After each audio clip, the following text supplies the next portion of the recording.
Buenas tardes, noches. Bienvenidos al Museo de Historia Mexicana a esta conferencia. 100 años de la toma de Zacatecas, la batalla más importante de la Revolución. Esto en el contexto de la exposición Entre Ideas y Metrallas, que ya termina este domingo. Este domingo es su último día de exhibición. Y pues, aprovechar para comentarles que ha sido bastante visitada esta exposición, con una asistencia el día de hoy de 48.500.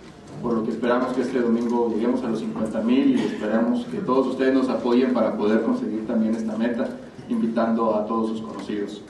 Antes de dar inicio con la conferencia, me voy a permitir leer una síntesis, una semblanza de nuestros conferencistas del día de hoy, Salvador Rueda y Alejandro Rosas, para quien pido un fuerte aplauso.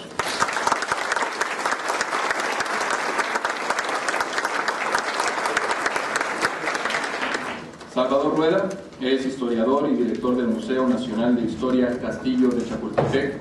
Es licenciado en Historia por la Facultad de Filosofía y Letras de la UNAM, con maestría en Estudios de Arte por la Universidad Iberoamericana. Fue director de la Dirección de Estudios Históricos del INAH, investigador coordinador de seminarios históricos, miembro de consejos editoriales de investigación histórica de la UNAM y del INAH. Fue también coordinador nacional de museos y profesor de arte prehispánico. Ha escrito más de 10 libros, entre ellos México 1810-1910-2010, un país en construcción.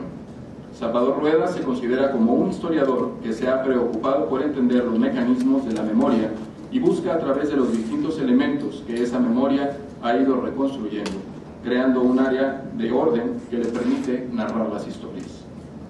Alejandro Rosas, desde hace 25 años se ha dedicado a la divulgación histórica.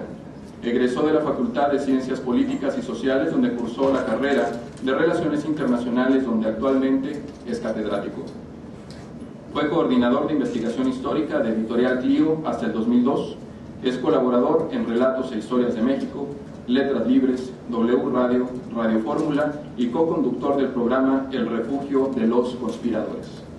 Entre sus obras publicadas por Editorial Planeta destacan Mitos de la Historia Mexicana, Sangre y Fuego, Érase una vez México y De las Cavernas al Virreinato. Les pedimos a todos ustedes apagar sus teléfonos celulares, de ser posible, si no ponerlos al menos en modo silencioso, y los dejamos con Salvador Rueda y Alejandro Rosas. Que disfruten la conferencia. Muy buenas tardes.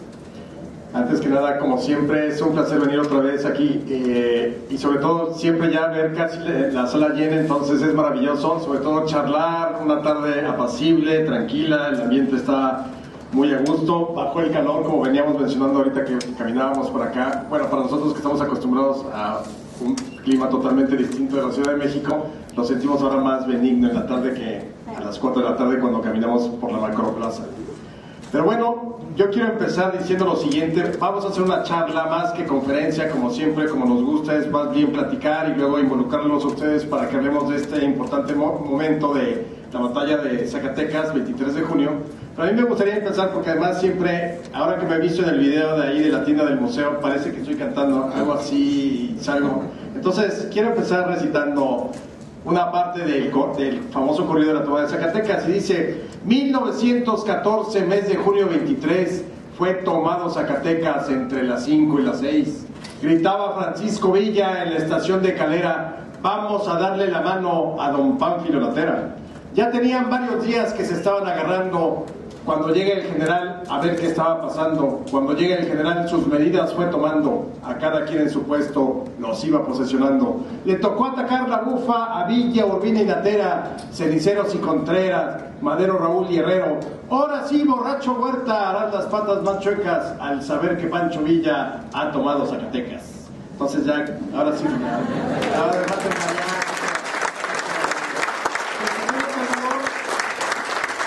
como lo pusimos al título, es la batalla más importante de la Revolución. Platiquemos sobre eso, platiquemos de los personajes y platiquemos del significado a 100 años. ¿Habría que ¿sí valía la pena que lo celebráramos o no? Buenas noches, muchas gracias Alejandro. Qué bueno que empezaste a tambor batiente con el corrido, porque una de las cosas que vamos a tocar ahorita es precisamente el sentido épico que se le ha dado a la batalla de Zacatecas y poco tratar de abrir a la plática, al diálogo con ustedes, el sentido que se ha dado a los acontecimientos de la Revolución a través de la literatura, a través de la plástica, de la pintura y a través del cine, y saber si realmente tienen el estatuto de acontecimientos históricos fundamentales. Yo quisiera, bueno, antes que nada una aclaración. Hace ratito que leía en mi currículum decía que había sido coordinador de museos. No, Dios me libre de eso. Es un puesto muy ingrato ser coordinador de museos en el INA. No, yo soy historiador del INA, investigador, y he tenido la fortuna de ser director del Museo Nacional de Historia, y con eso tengo. Pero regresando al asunto, tal vez la definición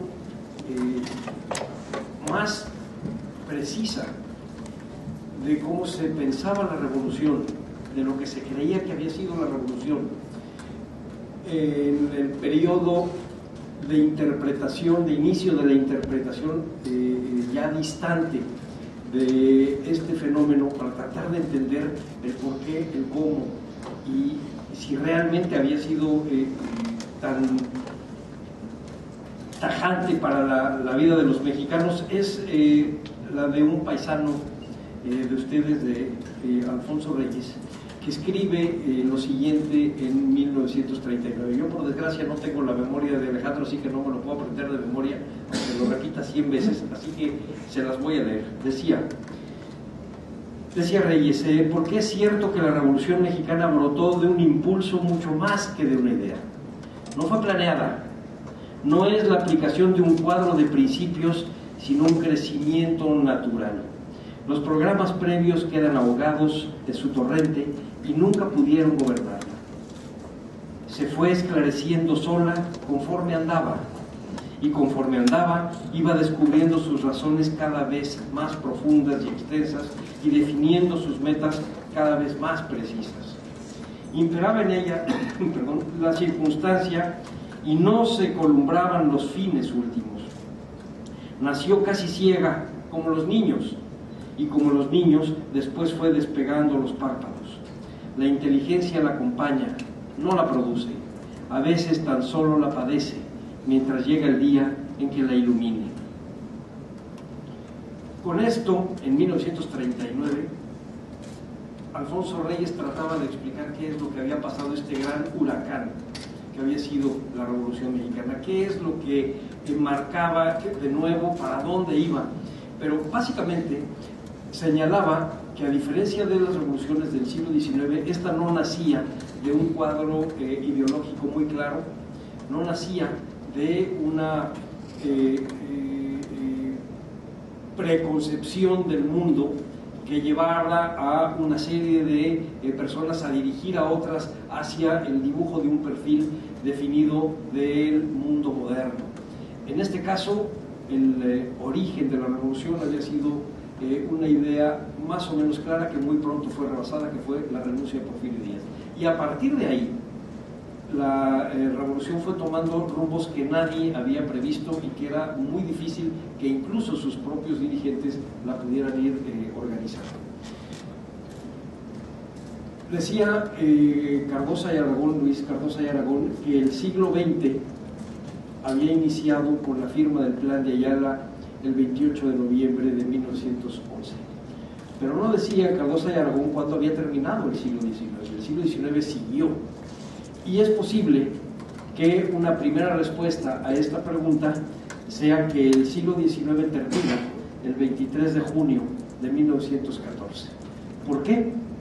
Porque ese día se derrumba totalmente el brazo armado fuerte del viejo régimen, ya un régimen muy distorsionado, si ustedes quieren, con los golpes de Estado, no uno, sino los distintos golpes de Estado que dio Victoriano Huerta, y que en el momento de este derrumbe queda en manos de los revolucionarios los destinos del país. A partir de junio, el 23 de junio de 1914, lo que se tiene que discutir es algo totalmente diferente. Y sin embargo, y con esto termino y le paso la palabra a Alejandro nuevamente, las maneras como ha sido interpretado este acontecimiento tiende a pintarlo como una meta propuesta a propósito, cuando en realidad pareciera que fue el movimiento de sonámbulos, que pareciera que van muy definidos hacia donde van y en realidad están dando tumbos. ¿Por qué? Porque, por ejemplo, en el inicio del corrido hablan de irle a dar la mano a Natera, cuando el hecho, el acontecimiento puntual es que no habían ido a sostener a Natera, sino a llevar la división del norte, la batalla por Zacatecas. Natera, que era uno de los hombres más fieles, más leales a Venustiano Carranza, no recibió a tiempo los refuerzos y por tanto él perdió la oportunidad de ser el que dirigiera esta batalla. Unos años después, cuando se hace el corrido, resulta que todos son amigos y no lo son. Si ponemos tantitito la siguiente la pintura, y con eso ya le paso la palabra a Alejandro. Esta es un óleo a manera de mural, no es un fresco, está sobre tabla, está en el Museo Nacional de Historia del Castillo de Chapultepec y fue pintado en 1965. Como todas las pinturas, su función no es la exactitud histórica, es decir, no existe este emplazamiento, sino es una suposición libre del pintor. Pero acá la clave está que el pintor pone a este personaje que durante años, incluyendo en el corrido, si no entiendo mal, quedó excluido, que es Fierro, la mano dura de Pancho Villa. Aquí meten a Fierro en un tercer plano y básicamente porque buscaban reivindicarlo como un héroe popular, es decir, empieza a darle tintes épicos a este acontecimiento histórico que yo voy a tratar de defender, que ciertamente sí es un acontecimiento histórico, y diré por qué. Yo creo que hay varias ideas manejar aquí para hablar de la toma de Zacatecas. Desde luego hubo otras batallas y otros movimientos. Ya lo habíamos platicado en alguna otra ocasión sobre las divisiones que tenía el ejército constitucionalista, que era la del norte con Pancho Villa, la del noroeste con Obregón, la del noreste con Pablo González, y de hecho la división del centro, que era la menorcita, si vale la expresión, es la de Pánfilo Natera. Entonces, digamos, para los que son los defensores del movimiento de los sonorenses, pues obviamente dicen que ahí no acabó la revolución ni fue la más importante, porque todavía Obregón avanzó un poco y luego gana en Orendain, donde también es una batalla importante donde derrota a los huertistas. Pero yo creo que la de Zacatecas es importante por muchas cosas. Es 23 de junio de 1914, esa es la victoria, lo último y bueno que quedaba del ejército de Huerta está en Zacatecas. Son más o menos como 8,000, 9,000 hombres aproximadamente. Está Luis Medina Barrón, el general, a cargo. Todavía está, por ejemplo, me parece que por ahí Benjamín Argumedo también está, de aquellos que habían iniciado la revolución con Madero, que luego se cambian con Huerta. O sea, lo mejor que quedaba del huertismo estaba en Zacatecas para empezar. Además era una ciudad que si caía, iba a caer, abría prácticamente las puertas al centro, hacia la Ciudad de México. Entonces, quien ganara ahí prácticamente podía llegar en unas semanas después a la Ciudad de México. En ese momento, el 23 de junio, nadie sabe que va a renunciar Huerta semanas después, pero entonces la batalla y el triunfo de los villistas nos habla de que finalmente ya no había manera de que Huerta se sostuviera. De hecho, la batalla es el 23 de junio de 1914 y Huerta renuncia el 15 de julio. Es decir, estamos hablando de 20 y tantos días después de ese triunfo.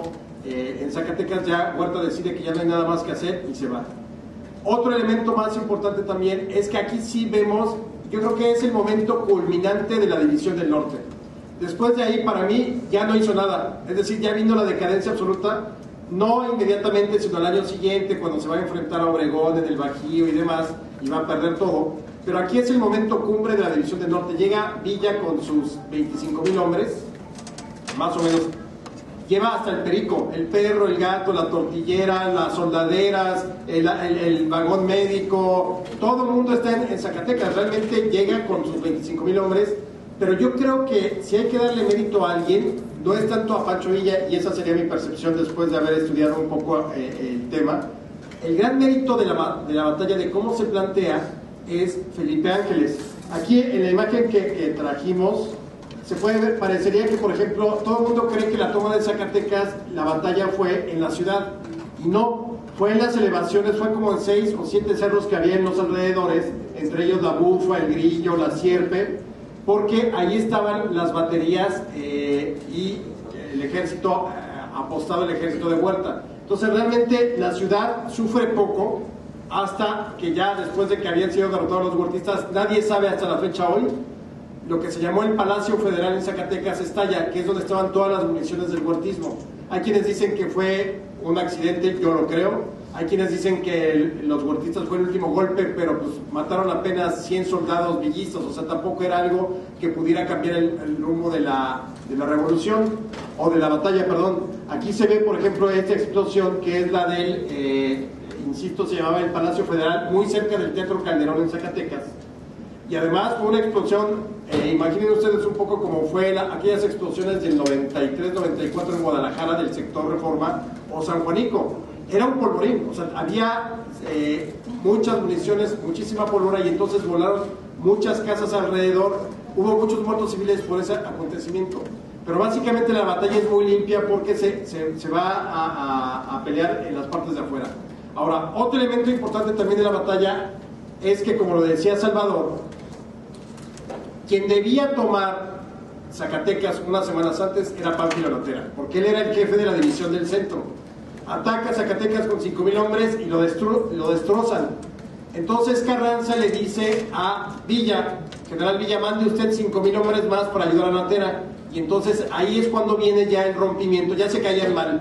Villa le decía el viejo de la barba florida a Carranza, ese viejo perfumado, se caían muy mal. Ángeles le caía mal a Carranza le caía mal a Ángeles, y entonces cuando Carranza ordena que Villa mande nada más 5,000 hombres, Villa le dice, no, yo voy a ir con toda la división, porque si mando 5 hombres me va a pasar lo que le pasó a Lotera. Y entonces Carranza le dice que no se puede insubordinar porque está bajo la autoridad del primer jefe de la revolución, que es Carranza, y entonces Villa renuncia. Le dice, pues ahí está su división, haga usted pues lo que quiera con la división del norte. Y obviamente pues los generales que apoyan a Pancho Villa dicen, no, nosotros estamos con usted, general, nada de que renuncia. Es una conversación telegráfica donde el telégrafo echa chispas en todo momento entre Carranza y Villa, porque además Carranza vía telegráfica les dice, bueno, pues ya que renunció Villa, ahora eligen otro general.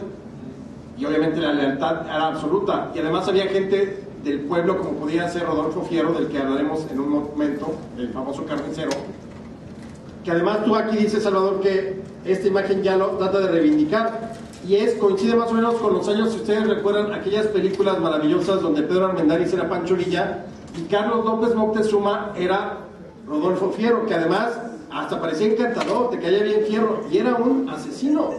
No sé si lo comentamos la otra vez de los 5 locos en la revolución, esa escena donde, y es real, Fierro está un poco borracho, está con sus cuates en una cantina, y entonces pues, en la borrachera se le ocurre apostarle a sus hombres a que la persona que él le dispara siempre cae de bruces.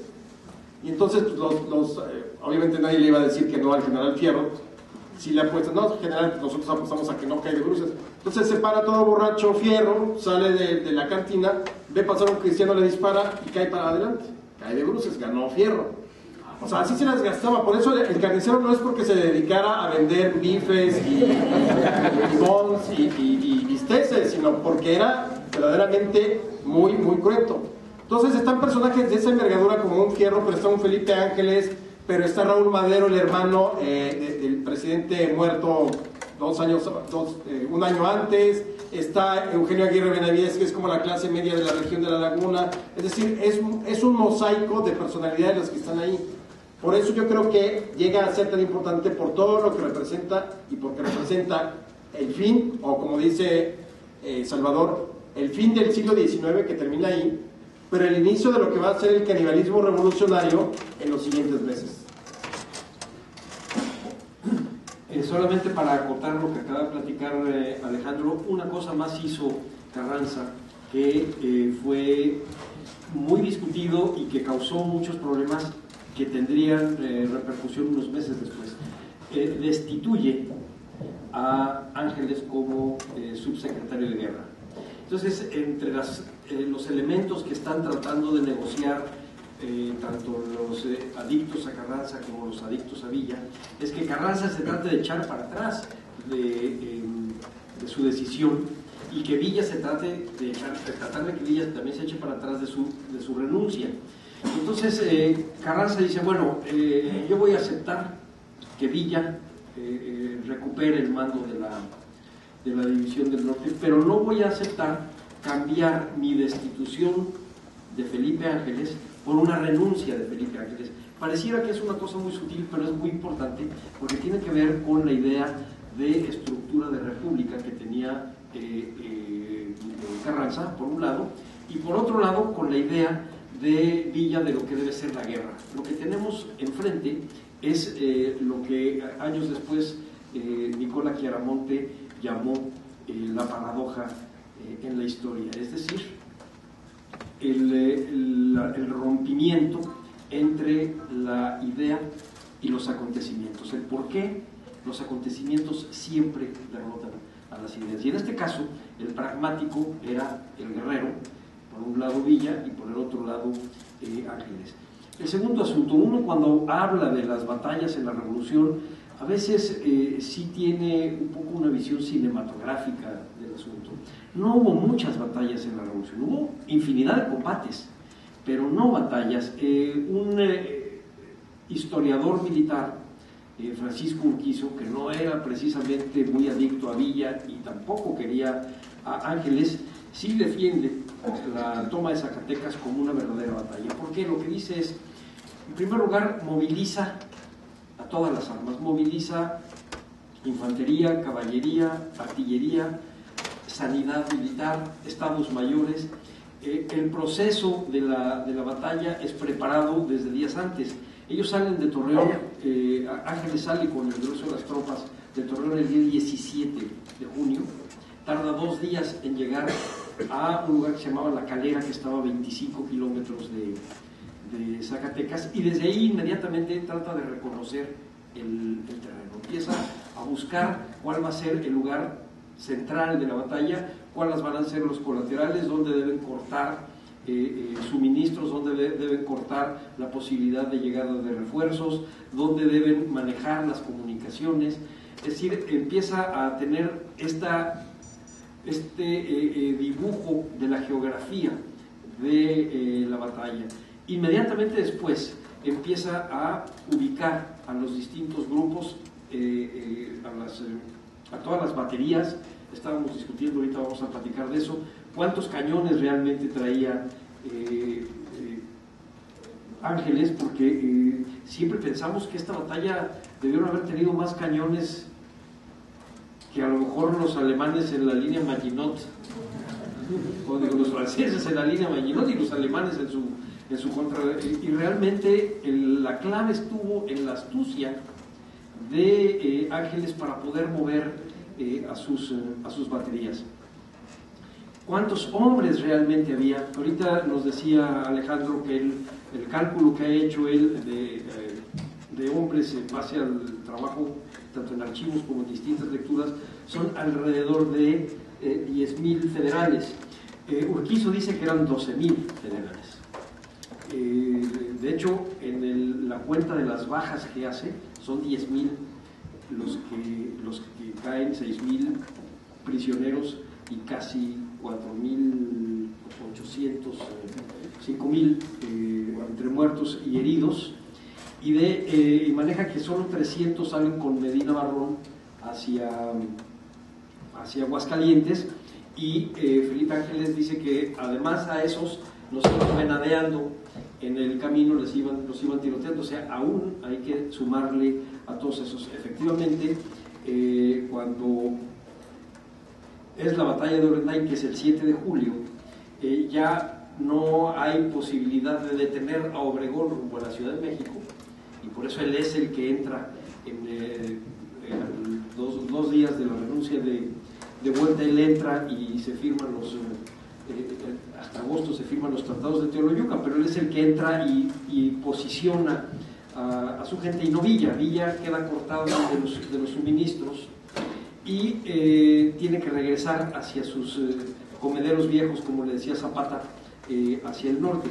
Pero el caso es que es batalla precisamente porque puede movilizar a todas las armas, y el mismo Ángeles le explica a Natera cuál fue el error y por qué él no pudo tomar Zacatecas antes. Dice: usted movilizó a la gente sin tenerlos a todos ya acomodados, ¿sí? No utilizó todos sus recursos humanos, no se esperó a que vinieran los refuerzos para saber también con qué recursos humanos tenía en refuerzos, y en tercer lugar no hizo un acopio de sus municiones en un solo lugar para poderlos distribuir, sino que los dejó tal como venían pertrechados, y entonces desperdició los elementos propios de la guerra. Le da una lección a Natera el día 23 en la mañana. La batalla empieza a las 10 de la mañana. A las 10:20 ya están los hombres de Villa siguiendo a la artillería. Decía Ángeles, es que para poder hacer estos movimientos, la artillería para lo que sirve es para el avance de la infantería, no pensemos que la artillería es para destruir fortificaciones. La artillería va disparando, y conforme va disparando la infantería tiene que ir avanzando para ir posicionándose y empezar a tirotear de cerca y evitar que los artilleros contrarios puedan sacar la cabeza y empezar a tirarles. Entonces la clave de la artillería está en la precisión de sus tiros sobre la artillería contraria, para poder ir haciendo el empuje de la infantería. Aquí, por ejemplo, en este óleo tenemos esta carga de caballerías, dos larguísimas columnas de caballería, y en los partes de guerra reales, en realidad fueron las infanterías con la artillería las que ganan, y ganan porque toman los cerros y toman los caminos. La caballería en este momento no tiene más función que el de ir movilizándose para ir apoyando a los artilleros, y muy rápidamente se tienen que bajar de los caballos para convertirse en infantes. ¿Saben ustedes cuántas batallas realmente hubo en la Revolución? ¿Saben cuántas batallas hubo en los 10 años de guerra que se vivieron en el centro de México con los zapatistas? Probablemente ninguna. Quizá la única fue en la toma de Chilpancingo, que fue en mayo también del 14, cuando derrotan a los huertistas en el centro de México, y entonces evitan que pasaran los pertrechos de guerra, de refuerzo para las tropas huertistas por el lado de Acapulco. Al cortarlos y al acabarlos, se acaba la guerra en el sur contra los federales. Pero fue una batalla más por la cantidad de hombres que movilizó que por las distintas armas y las tácticas como se manejaron, porque los zapatistas no tenían artillería. Entonces probablemente pudo haber sido una batalla por los pequeños cañones de montaña, pero simplemente por eso. Si no, con los zapatistas no hubo nunca ninguna batalla. Entonces sí es importante el hecho de decidir el futuro del país con una batalla, porque nos propone entonces la vieja idea de Clausewitz de que la guerra no es más que un capítulo de la vida política. Y en este caso sí creo yo que es memorable esta batalla, porque en primer lugar dibuja realmente el genio militar de la División del Norte, quizá menos de Villa y mucho más de Ángeles, y por otro lado porque proyecta en la narrativa oficial, tanto del lado de Carranza como del lado de Ángeles, proyecta a la batalla de Zacatecas en esto que no es una paradoja. Así lo escribió Ángeles, en donde dice la guerra y esta batalla es un arte, y lo que para unos es una catástrofe, para otros tiene un sentido estético, y esos otros eran ellos porque son los triunfadores. Entonces, al proyectarlo como un relato épico, levanta la batalla de Zacatecas en la memoria popular, cuando menos 50 años. Probablemente los que son mayores de 50 o 60 años, los que tienen mi edad, sí piensen en la batalla de Zacatecas como uno de los acontecimientos puntuales de la revolución, pero para los más jóvenes la batalla de Zacatecas los tomó casi de sorpresa. Yo estuve hace un mes y tantos en Zacatecas para una charla sobre historia y sobre la batalla de Zacatecas, y había muchos muchachos que no tenían mucha idea de qué había pasado y por qué era importante, entonces tiende a diluirse. Sí, bueno, yo quiero ahondar un poco en esta cuestión de Felipe Ángeles, porque finalmente yo sí siento que, como lo hemos venido diciendo, es el gran protagonista de esta historia. La batalla, además, es generada a través de alguien que sabe de la guerra, porque finalmente se decía que Villa tiene el instinto del guerrero, y además, alguna vez lo comentamos también, su estrategia maravillosa era: no somos machos, pero somos muchos, y entonces lanzaba cargas y descargas de caballería una y otra vez. Entonces, así pues muchas veces ganaba. Aquí era le doblaba el número, era 2 por 1 básicamente, 2 villistas por cada federal. Pero yo creo que el hecho de que no se perdieran tantas vidas, que de todas maneras fue una carnicería por donde le vean, más o menos entre ambos grupos hay 8,000, 9,000 bajas. Pues estamos hablando de un número considerable para lo que se venía dando en otros momentos de la revolución. Esta cifra solo sería rebasada brutalmente durante las batallas del Bajío, ya cuando se enfrentan Villa contra Obregón. Pero, insisto, yo creo que el personaje aquí central es Felipe Ángeles, porque es un humanista, parece un contrasentido, pero es un militar humanista. Entonces, cuando es la hora de la guerra, se convierte en el dios de la guerra, y realmente lo vemos en un asunto totalmente, como dice, para él, el disparo de un cañón no es simplemente la pólvora quemada y la bala que sale, o el obús, sino es un tiro parabólico que crea todo un arte con cálculos, es decir, es una obra de arte. Y así lo deja ver en este pequeño folleto, libro si se quiere llamar, que se llamó El Diario de la Toma de Zacatecas, escrito por el propio Felipe Ángeles, donde deja ver, o sea, hace la descripción de la batalla de una manera que parece un asunto de lírica, un asunto de poesía cuando está describiendo. Les voy a leer el fragmento. Él cuenta que ya después de que habían ganado, él llega a su cátedra de campaña, se echa un rato, y entonces él reproduce nuevamente, y lo va contando en el diario de la Toma de Zacatecas, reproduce lo que había sido la batalla, y vean cómo lo describe. O sea, realmente era alguien que había gozado, era el dios de la guerra el que hablaba. Veía yo acumularse los episodios que más gratamente me impresionaron, escribió. La precisión de las fases, el ímpetu del ataque, el huracán de acero y plomo, las detonaciones de las armas multiplicadas al infinito por el eco que simulaba un cataclismo, el esfuerzo heroico de almas débiles para marchar encorvados contra la tempestad de la muerte, las muertes súbitas y trágicas tras las explosiones de las granadas, los heridos heroicos que, como Rodolfo Fierro, andaban chorreando sangre, olvidados de su persona para seguir colaborando eficazmente en el combate, o los heridos que de golpe quedaban inhabilitados para continuar la lucha y se alejaban tristemente del combate, como el intrépido Trinidad Rodríguez, a quien la muerte sorprendió cuando la vida le decía enamorada: no te vayas, no es tiempo todavía, y tantas cosas hermosas. Y finalmente, la serena caída de la tarde, con la plena seguridad de la victoria que viene sonriente y cariñosa a acariciar la frente de Francisco Villa, al glorioso y bravo soldado del pueblo. Es la descripción que él hace de la batalla, diciendo, habla de, bueno, no era un parte de guerra, estamos hablando de el dios de la guerra que se manifiesta, y que creo que esa es la dualidad de Felipe Ángeles. Si ustedes, simplemente como para tener una visión un poco más amplia, Ángeles se había educado en el colegio militar, ahí había estudiado, había sido uno de los hombres más estudiantes, o de los cadetes más importantes en términos de desarrollo académico. Luego empieza a ascender ahí, y Madero en 1912 lo nombra director del Colegio de México, del Colegio Militar, sin conocerlo. Es decir, sabe de oídas quién es, pero no tenía un trato. Y sin embargo, cuando se conocen en ese enero de 1912, hay lo que se llama química, una química política, una química humanista. Madero, yo creo que se refleja en Ángeles, y Ángeles en Madero, y se reflejan en ese sentido del humanismo, del respeto a la vida.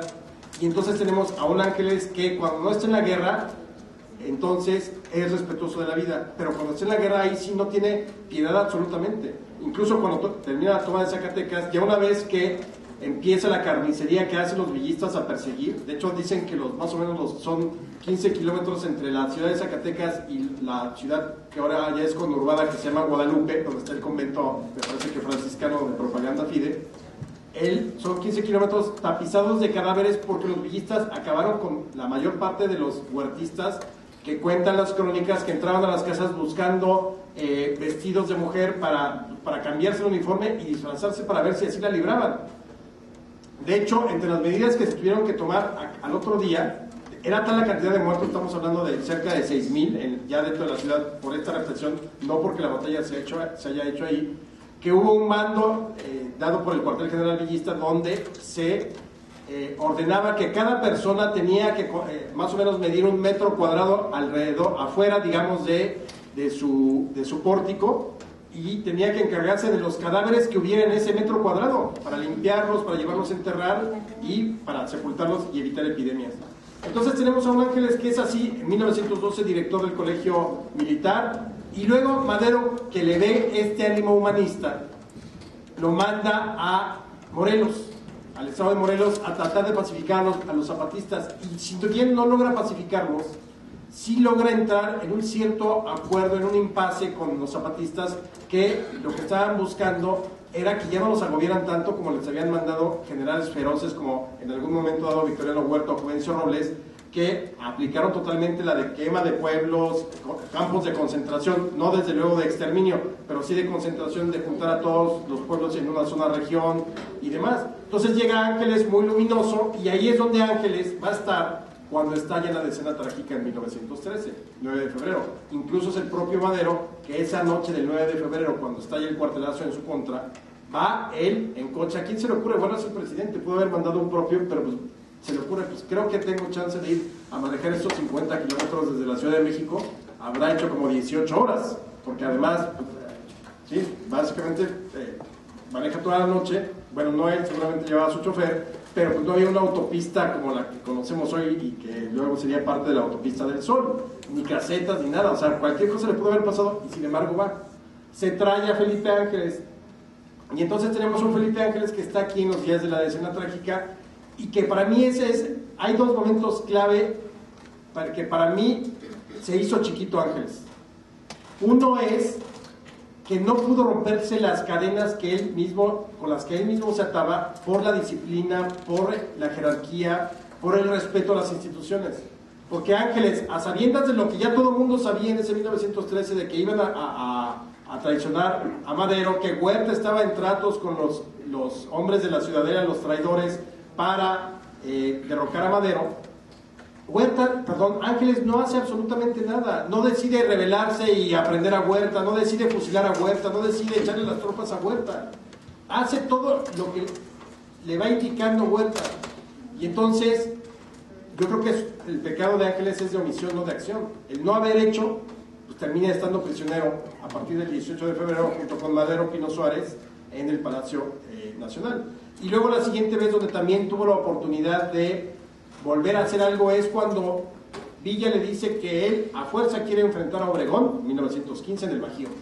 Y Ángeles le dice, no, general Villa, ¿cómo en el Bajío? Nuestra zona de influencia, donde nosotros podemos ganar, es en el norte. Ahí es donde conocemos, ahí tenemos las zonas de abastecimiento, los ferrocarriles. En la laguna es donde tenemos que enfrentar a Obregón.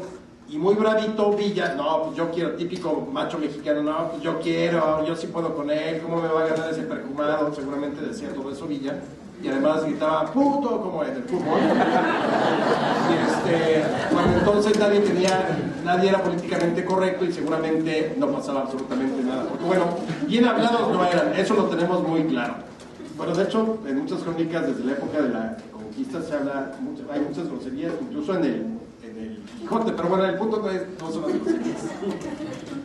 Pero entonces, Ángeles, en vez de nuevamente oponerse a Villa y decirle no vamos, ahí va Ángeles al Bajío y derrotan a Villa y a Ángeles y a toda la división del norte, y ahí se acaba.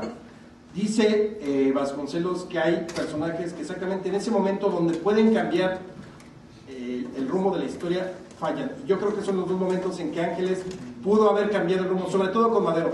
Él podía haberle dado un tiro en la cabeza a Huerta y al contrario, lo que hace es totalmente someterse a la voluntad de Victoriano Huerta. Y ese es el personaje que finalmente llega muy apestado, porque Obregón y los sonorenses no quieren a Ángeles cuando se incorpora a la revolución.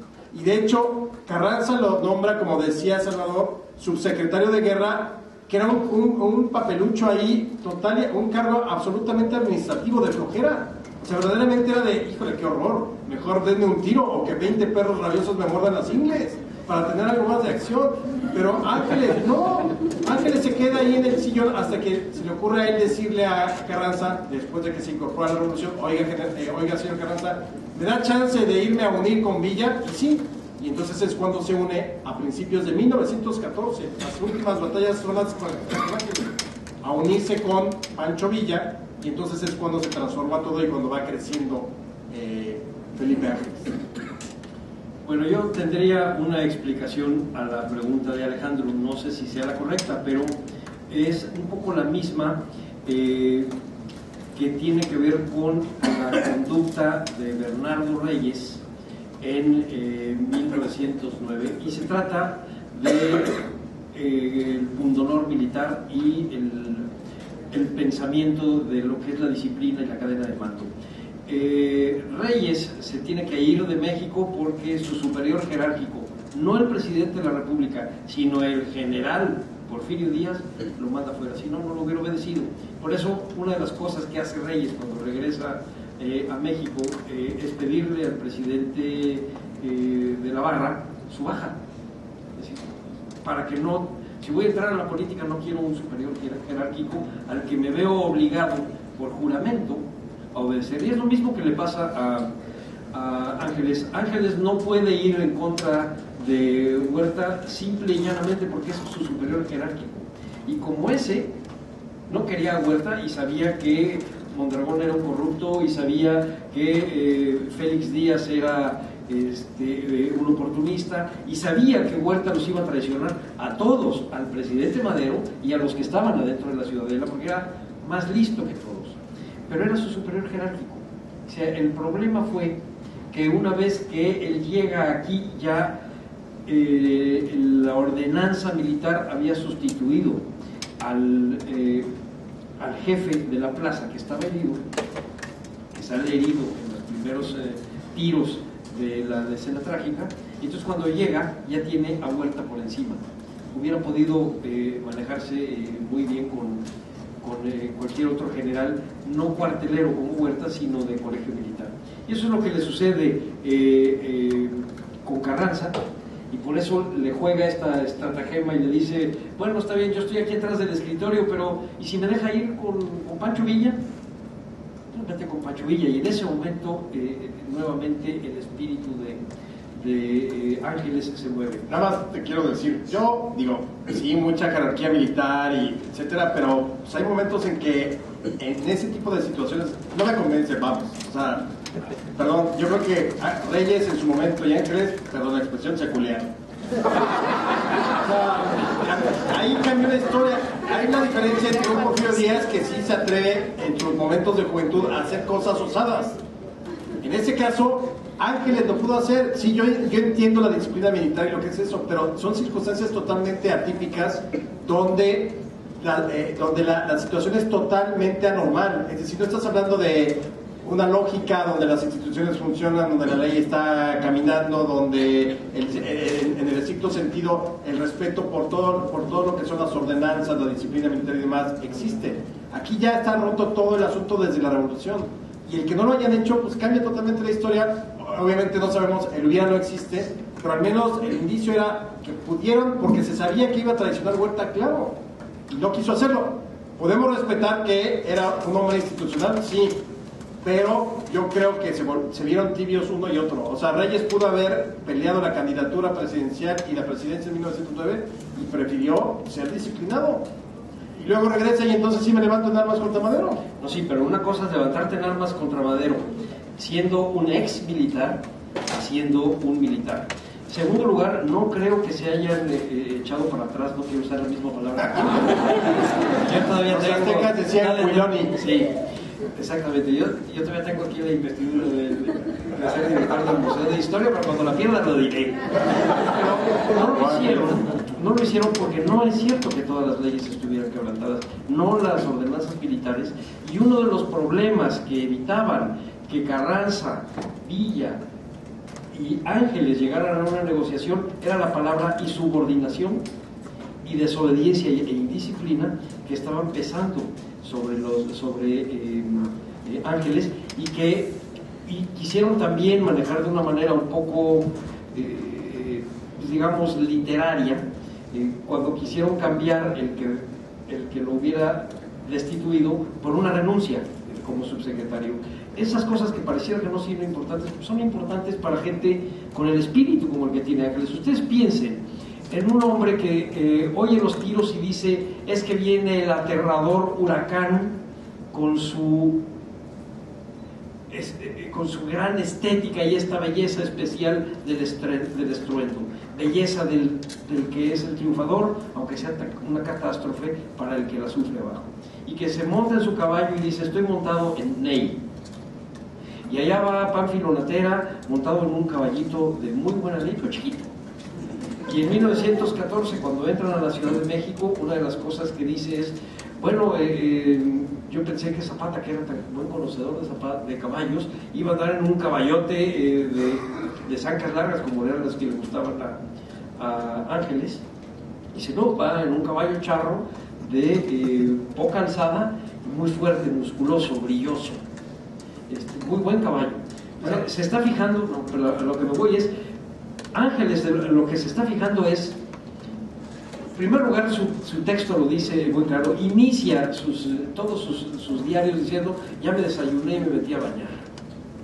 Después monté a mi caballo, primero el Ney y después el Corley, y ahí viene Pancho Villa en un caballo que le prestó Urbina, pero ahora ya en el día 23 está montado en el alazán y me estoy preocupando si Gonzalito se habrá comido. Y ¿me entienden ustedes? Es un hombre, exactamente, es un hombre que tiene una gran inclinación por el detalle y tiene una muy buena pluma, tiene una gran facilidad para relatar las cosas no como un parte militar, sino ni como un informe, sino como una épica. Seguramente leyó a Víctor Hugo y leyó a Tolstoy, porque esta idea, esta imagen de construir la dignidad de la historia en torno a la moral dentro de las batallas, a pesar de la sangre y a pesar de que te relata de que le estalló la granada a este pobre hombre y se quedó sin piernas, se le ven los huesos de las piernas, se le estallaron las manos, está la cara quemada y tiene los gestos de horror y se los describe como si fuera una escultura. O sea, este hombre es el que lleva adelante este acontecimiento histórico tan importante. Pero yo sí creo que no era de ninguna manera timorato, eso sí, yo defendería que eso no lo podríamos plantear, que era un hombre que no podía, que sabía que estaba en una revolución, pero que una revolución no es totalmente anárquica, sino que una revolución tiene reglas. Él mismo, para cuando está describiendo a los soldados de Leva que están huyendo, dice, pobres mexicanos, porque seguramente están obligándolos a atacarnos sabiendo que nosotros estamos peleando a favor de ellos, pero se ven obligados a hacerlo. Y otros que van por allá encorvados porque les da miedo, y entonces a esos hay que mandarlos a que vayan a perseguir a los que están huyendo, para que se les levante un poco el espíritu. Y aquel que le explotó la granada, no dejen que piense, no dejen que piense. Es el primer capítulo de Clausewitz. Los soldados en el frente, lo primero que tienen es miedo. Para evitar el miedo no tienen que pensar, y tienes que ponerlos a hacer cosas. Si no, todos nos vamos a morir, dice por ejemplo. Todos nos vamos a morir. Todos. Entonces, es un hombre que efectivamente siente la vocación de la guerra como, no como después lo hizo Villa, sino la vocación de la guerra como un arte, como el arte de la guerra, clausewitziano. Y como un instrumento, porque Villa después lo vamos a ver totalmente desquiciado, invadiendo, matando en poblaciones, sobre todo después de la derrota, sí, a partir de 1916, lo de Columbus, que aunque aquí aplaudimos mucho, es que es el único mexicano que se ha atrevido a invadir Estados Unidos, pues no, ya hay como 18 millones. Pero bueno, pero en términos militares sí, no, es que él se atrevió, le fue como en feria en Columbus, pero bueno, es lo de menos. El punto es que Villa sí se desquicia y empieza a hacer desmanes por todo el norte del país. Y Ángeles no, Ángeles, yo creo que eso es lo importante del personaje, se vuelve, es esta dualidad, el dios de la guerra. Cuando hay que combatir, combatimos, y ahí sí, armas, muerte, sangre, destrucción, todo transformado. Yo creo que en su imaginación, cuando él está viendo todas esas escenas, se transforma en una especie de montaje operístico, montaje teatral, en lo que él está viendo y cómo lo interpreta. Pero una vez que termina el combate, ahí sí ya no se puede hacer nada digamos, no puede haber nada excesivo, nada de fusilar por fusilar, nada de asesinatos ni de colgar gente, sino tratar, como dice Salvador, finalmente es una guerra civil. O sea, estaban enfrentándose mexicanos contra mexicanos, no era un asunto de una defensa de la patria, nada por el estilo. Ambos eran hijos del pueblo, en términos de los ejércitos. Dejemos a los generales que si eran, algunos habían sido carrancistas o algunos habían sido de la época de Porfirio Díaz.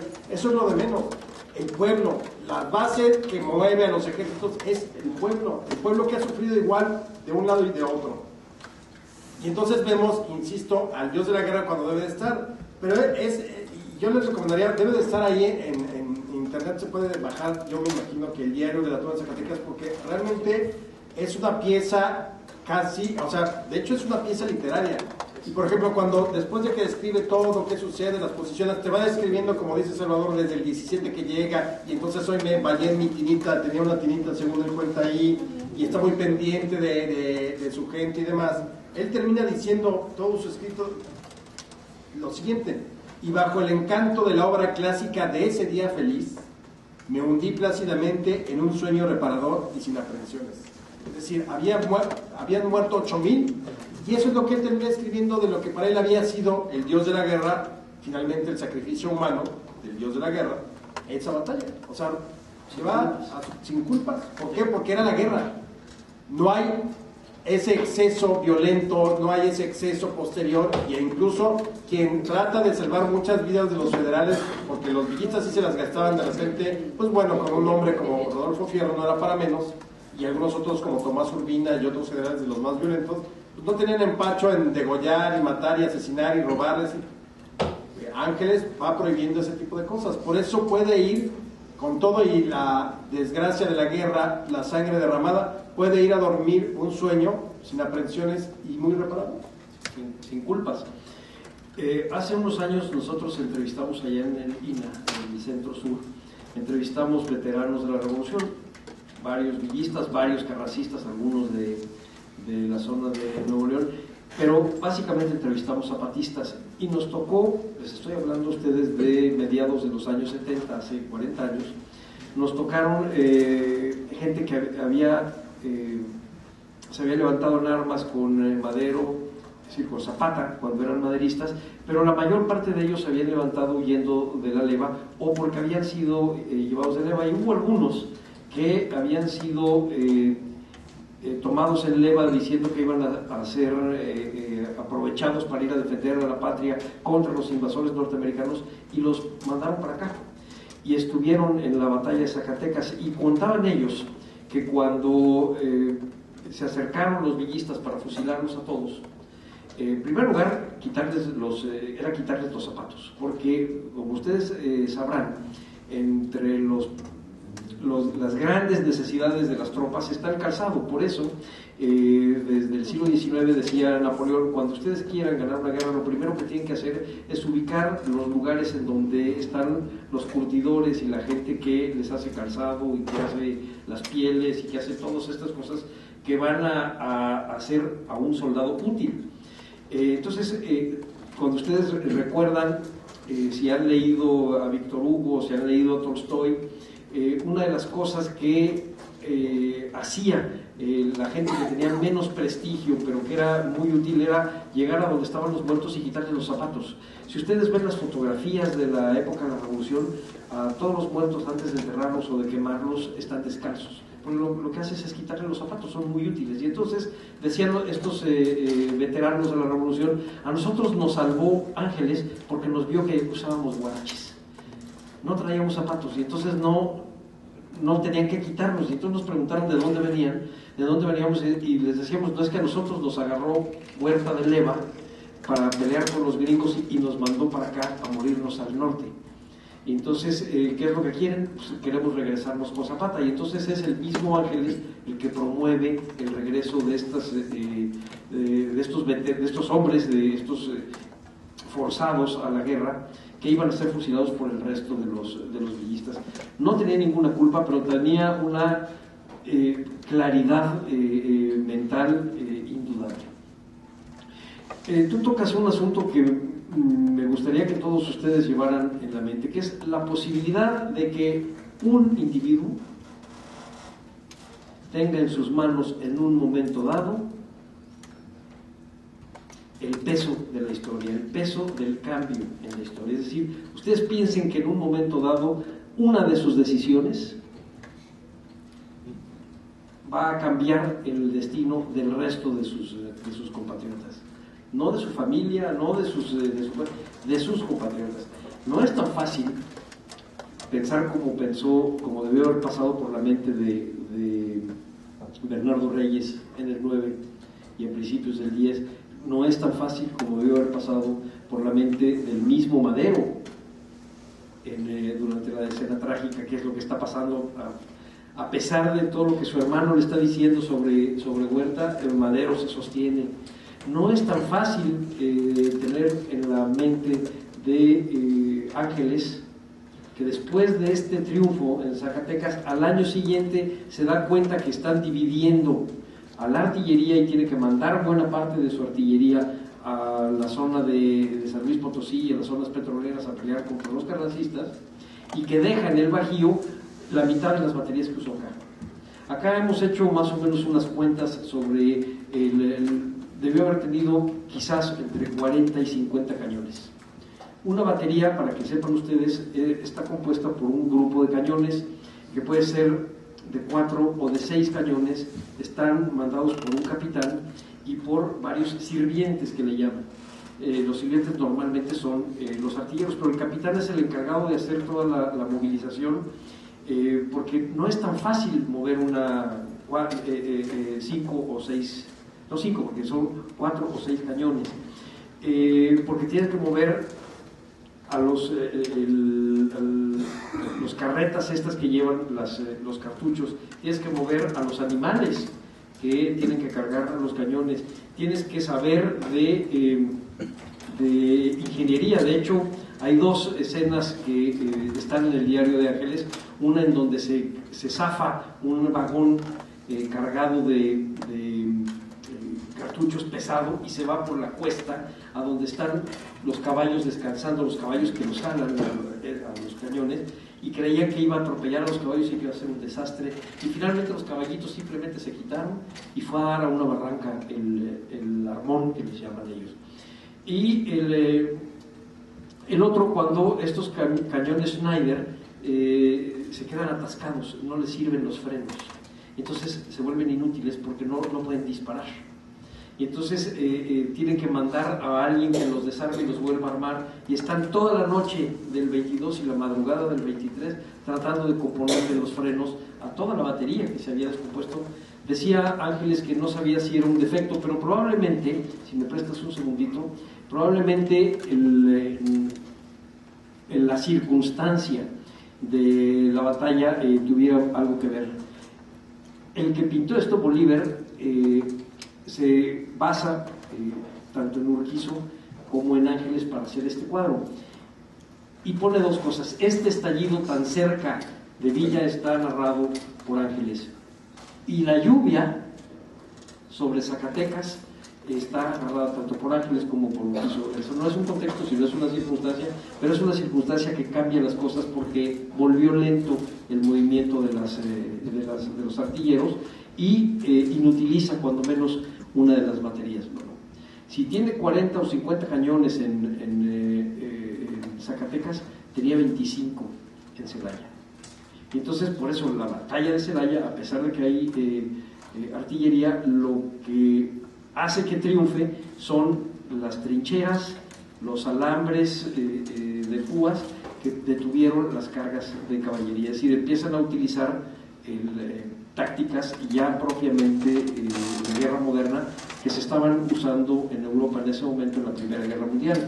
Mientras aquí todavía están usando, sobre todo los federales, tácticas de las guerras del Boer, que son las de tierra arrasada, y por eso Medina Barrón, una de las cosas que hace es, cuando ve que se acercan los villistas, es empezar a quemar en el centro de Zacatecas todas las posibilidades de que tuviesen abastecimientos de boca, porque lo que dice es, bueno, a ver, yo tengo 12,000 hombres y Villa está trayéndome casi 20,000, les tiene que dar de comer. Si nosotros aguantamos 5 días y les quemamos a donde él pueda comer, él empieza a debilitarse, es decir, hay un problema de economía ahí, no va a poderles dar de comer. Entonces hay que aguantar, hay que aguantar. Y lo que hacen es la tierra arrasada, es decir, que por donde van caminando, los que van llegando para sitiar ya no encuentran ningún abastecimiento. Lo mismo utilizaron con la guerra en el sur contra los zapatistas. Tú decías que no hubo exterminio, pero de alguna manera lo hubo.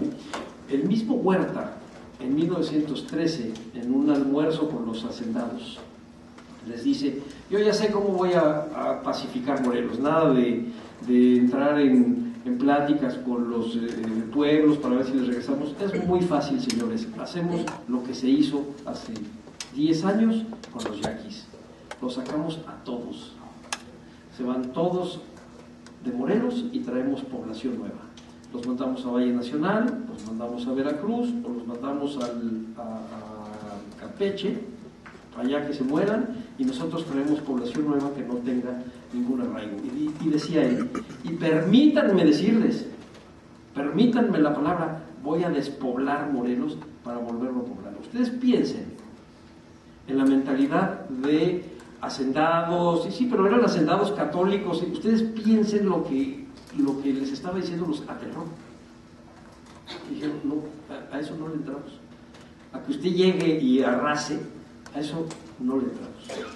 Huerta era brutal, Huerta sí no tiene defensa, ese sí es un personaje que pudo haber cambiado la historia. Cuando nosotros llegamos a platicar, Alejandro y yo hemos estado en algunas mesas donde hemos platicado sobre los sucesos posteriores a la batalla de Zacatecas, cuando están las discusiones en la convención sobre el tipo de república que están discutiendo y debatiendo los revolucionarios, que debe ser la mexicana, se nos olvida que había un modelo más, que es el modelo de Huerta, que está hecho con la jerarquía militar. Ustedes piensen que cuando les dice Alejandro que en febrero del 13 Huerta hizo un cuartelazo y no un golpe de Estado, tiene razón.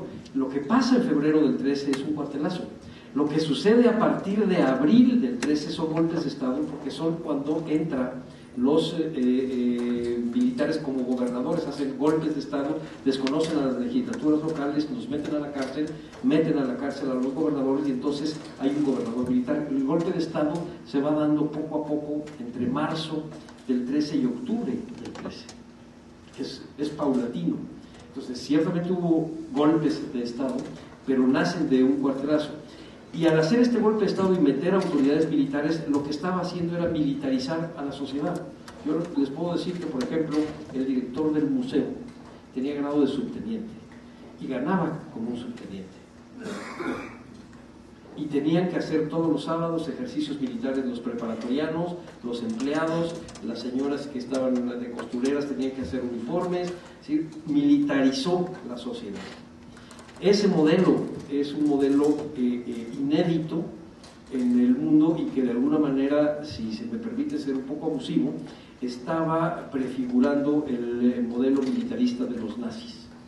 Es decir, estamos hablando de un modelo absolutamente cerrado y militar 30 años antes de que se le hubiera ocurrido al nacionalsocialismo alemán. Contra ese tipo de cosas es contra lo que se levantaron los revolucionarios. Y ahí es donde sí funciona pensar que la batalla de Zacatecas da punto final a la historia del siglo XIX en su grado extremo, que es el modelo de Huerta, y da la posibilidad de discutir lo que va a ser la República Mexicana y de hecho el destino del siglo XX. Porque además hay que recordar que finalmente con la toma de Zacatecas, ahí sí ya no hay opción para el ejército de Huerta, que era el mismo ejército con el que había gobernado Madero. 13 de agosto de 1914, que también se cumplirán 100 años, bueno, se cumplirán ahora el 13 de agosto, los tratados de Tlaxcala, con los cuales se entrega la Ciudad de México al constitucionalismo que está representado por Obregón. Ahí uno de los artículos es la disolución absoluta del ejército. Es decir, por eso creo que está bien, no lo había yo pensado en términos de cómo termina el siglo XIX ya propiamente, porque lo que vemos es ya la destrucción de lo que había sido el antiguo régimen porfirista con todo su ejército en 1914. Lo que viene a continuación es el surgimiento de una nueva clase sociopolítica, que son los revolucionarios que van a ir tomando posiciones y todo para el siglo XX. Ahora, yo creo que otro día podríamos plantear una mesa hablando de lo que para mí es Solo frente al portero de la historia mexicana, como decías, o sea, esos momentos en que tenías todo para cambiar y la volaste. Porque por otro lado, por ejemplo, igual Juárez tiene la misma oportunidad, va solo frente al portero y te firma el Tratado Martín Ocampo y le sale bien. O sea, realmente es increíble la manera como se juega ahí el futuro del país y le sale bien. O cuando prorroga su mandato en 1865 por sus pistolas y sí se le echan encima y rompe con Guillermo Presta y todo, pero le sale bien.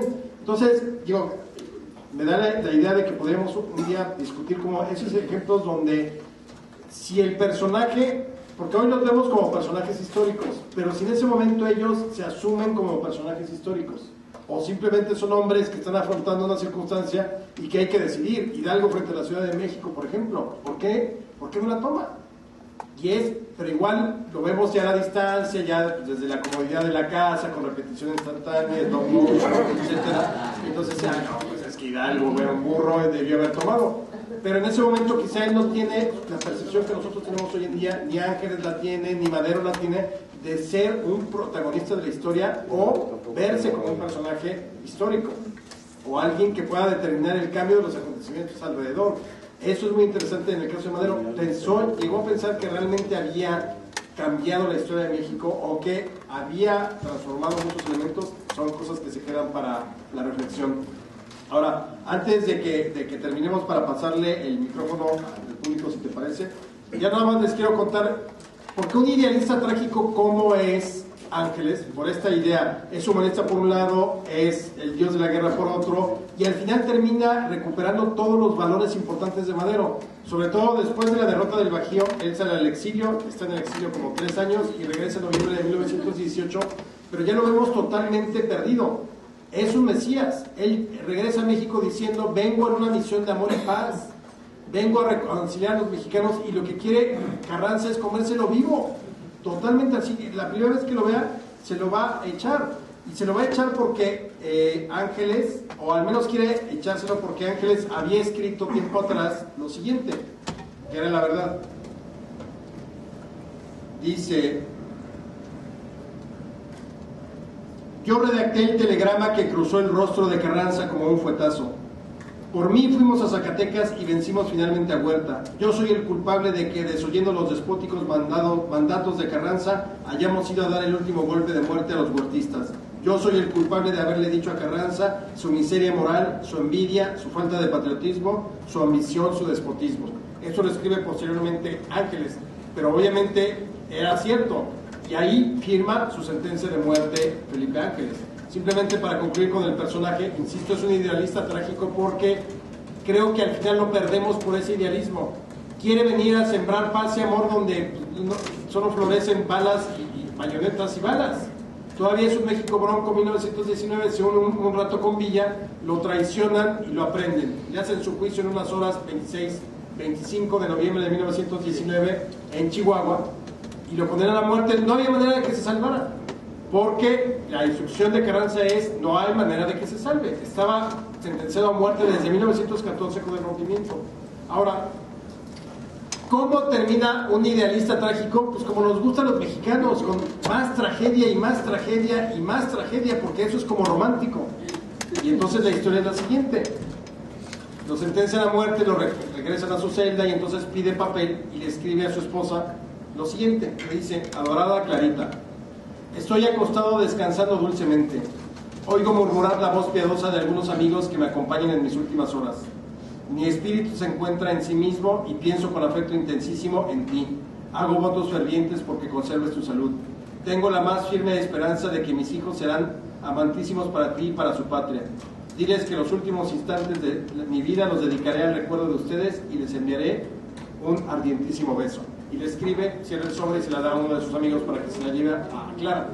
Pero no sabe que Clara está agonizando en esos días. Y que en esos días Clara le escribe una carta similar diciéndole: Felipe, por favor, te encargo a los hijos, procura el amor de la patria para ellos, procura educarlos en los valores, y se le envía.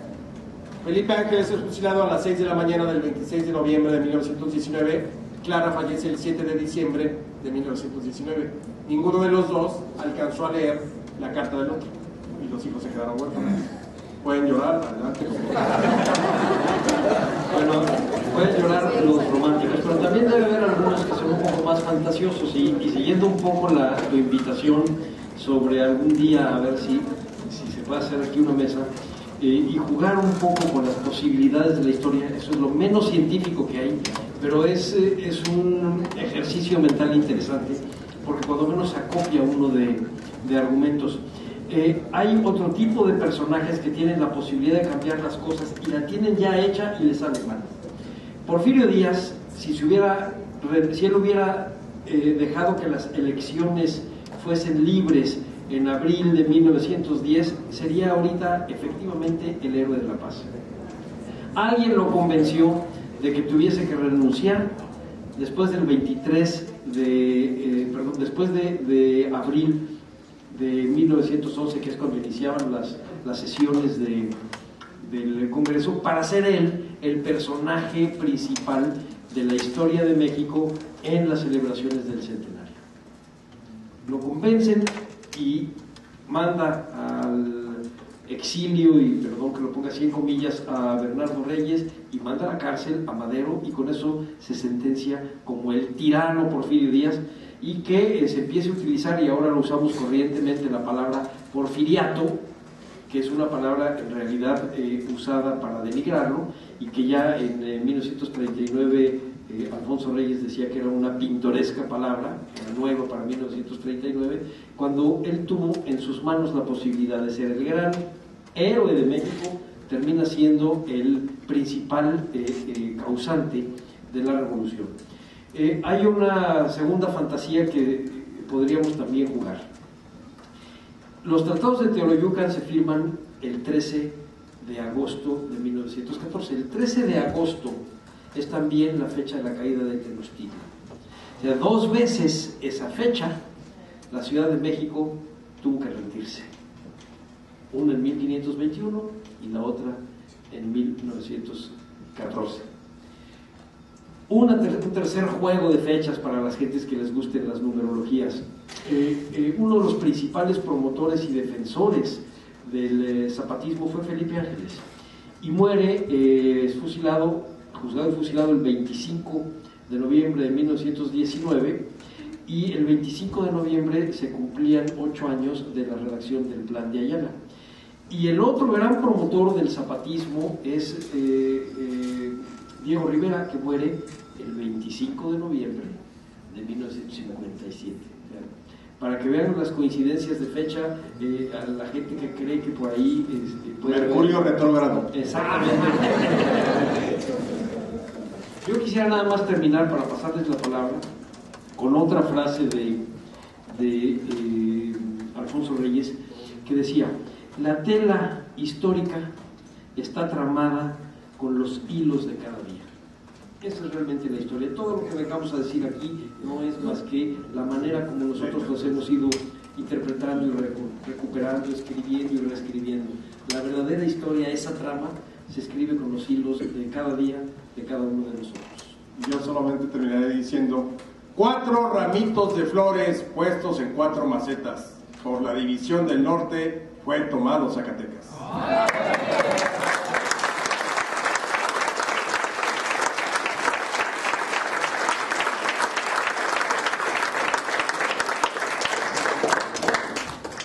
Nada más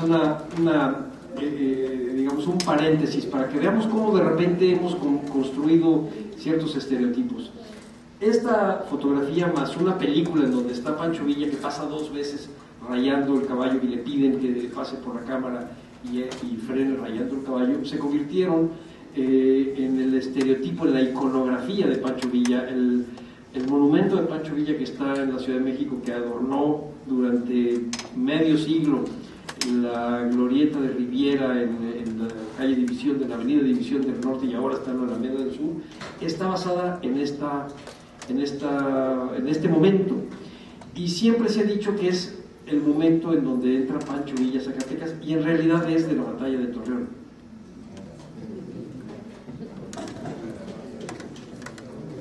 Les pasamos la palabra, sí.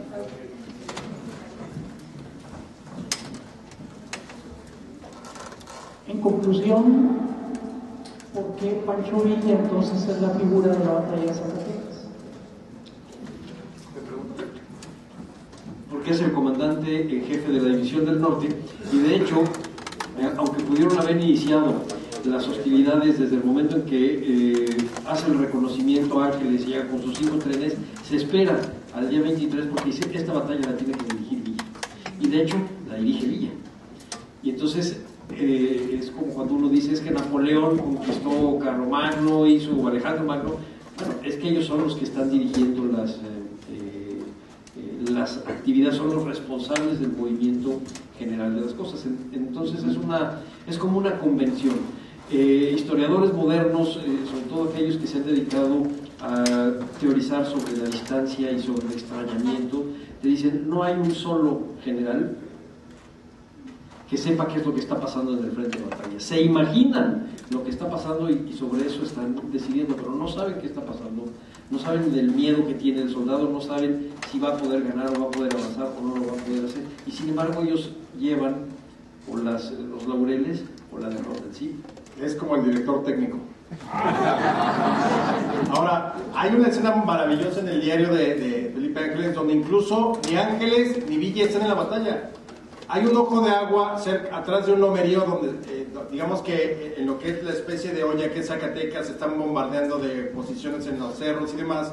Hay un ojo, de donde están ellos, es una posición elevada, hay un ojo de agua afuera, comen un rato y luego se van a sentar como un par de enamorados frente al lago, así ya van cayendo la tarde, y hablan de la vida, y ahí cuenta Ángeles que estaban hablando de los soldados y de la vida y de la muerte. Ya luego, después de haber reposado un poco la comida, se regresan a ver cómo van las posiciones. Finalmente son los dos hombres que orquestan, pero sí, pues el general en jefe es Villa, y ahí sí, en la División del Norte es la división de Pancho Villa, no es la de Ángeles y de Fierro, son los subordinados muy importantes todos, pero al final de cuentas es la División del Norte de Pancho Villa. Sí, gracias. Si bien, como ustedes dijeron, el grueso de la batalla fue alrededor en los montes, la Bufa, el Cerro de la Bufa, etc.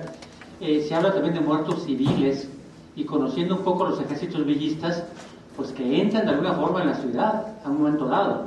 Si bien el grueso de la batalla ya había sido terminado, entran en la ciudad y se habla de que hubo muertos civiles. Creo que eso no se habla mucho, ¿verdad? Y luego, bueno, la otra un poco distinta, la otra pregunta es que si bien el huertismo es como, dice el maestro, el indicio de un régimen militar cerrado, yo creo que no hay que olvidar que, por decir la mayoría del país era, entre comillas, huertista, ¿verdad? Y entonces, más que huertista, diríamos que es una vuelta al antiguo régimen al cual va a combatir toda esta onda revolucionaria. Sobre la cuestión de los civiles, no hay, digamos, no hay una entrada de los villistas que vayan contra la población civil. El grueso de la gente que pierde la vida es, como les indico, cerca de las 5:30 de la tarde de ese 23 de junio, ya cuando empezaban a entrar las tropas revolucionarias, porque ya se había cantado la victoria sobre los principales cerros. Entonces empiezan a avanzar las tropas revolucionarias sobre la ciudad, y es cuando viene esta tremenda explosión del polvorín que es el Palacio Federal. Pero es brutal, o sea, se lleva varias cuadras a la redonda, mucha gente civil muere porque estaban en sus casas escondidos. Ahora, fuera de eso, no hay indicios de que haya habido una represión o ataque contra la población civil de parte de los villistas. Seguramente habrá habido muertos, algún obús perdido, balas que cayeron en donde no debían de caer, pero en general no es una agresión como en otros casos sí se vio contra la población civil.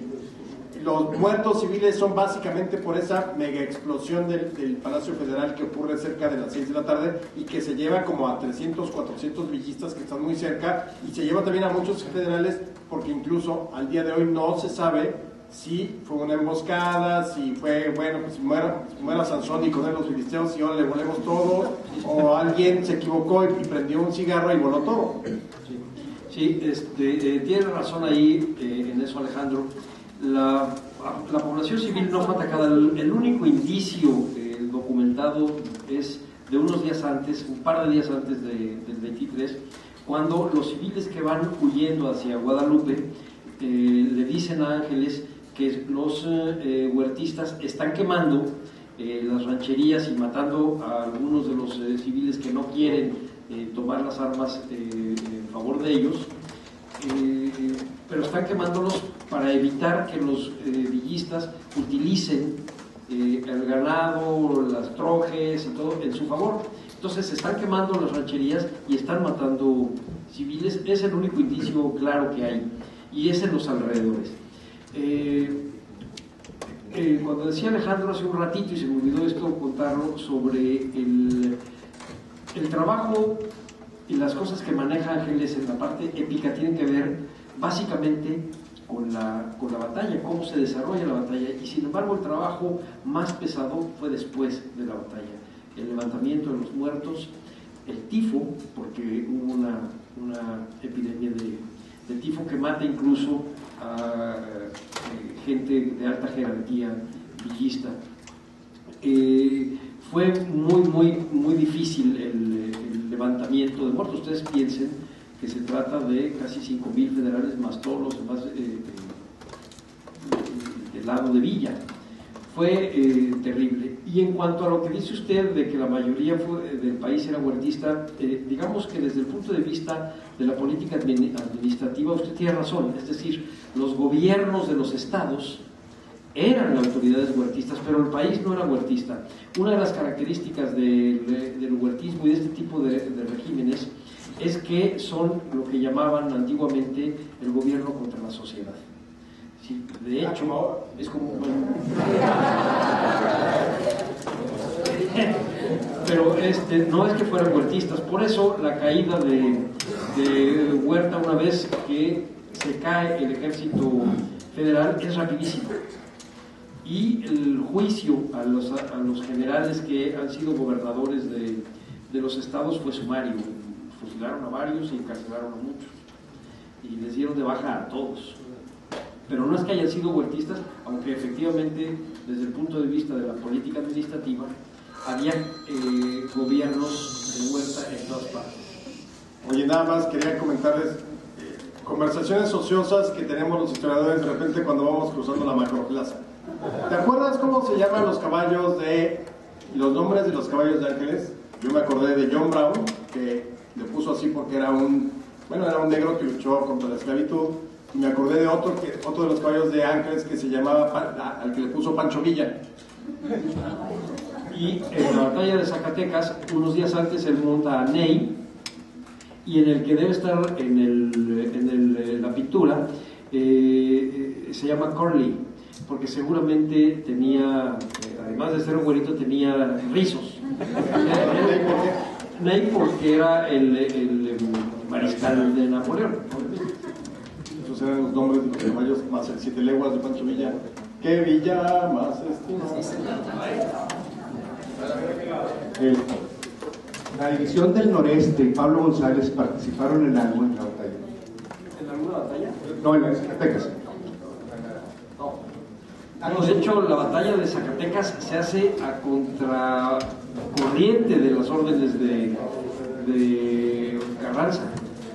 De hecho, el parte militar de Ángeles y de Villa a Carranza es muy negociador. Es diciéndole: señor, tenemos el honor de manifestarle que Zacatecas acaba de caer y esta gloria se la lleva a usted, y tratan un poco de pacificar el asunto. Y obviamente ya para ese entonces se movilizó Carranza y manda a la gente de Pablo González a bloquear la zona de Torreón, que es donde está la fuente de abastecimiento real de Villa.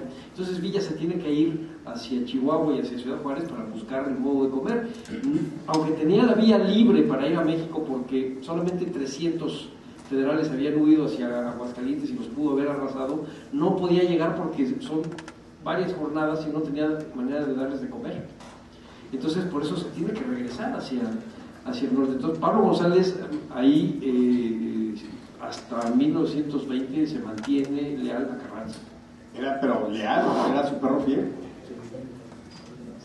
No quemaban los cadáveres, que hablaban ahí de problema de... Sí, en general quemaban los cadáveres.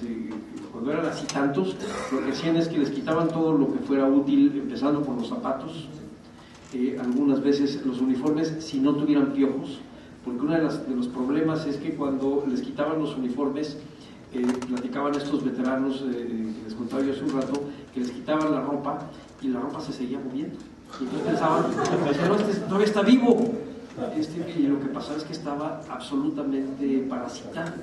Y entonces los piojos y los gusanos que se le habían salido porque están muertos, estaban y se movía todo. Necesitamos imaginar este México y la rudeza de un acontecimiento como el que estamos hablando. Entonces los tenían que quemar porque de otro modo se iba a contaminar el agua, se iba a contaminar todo. Las epidemias, de hecho hubo epidemias.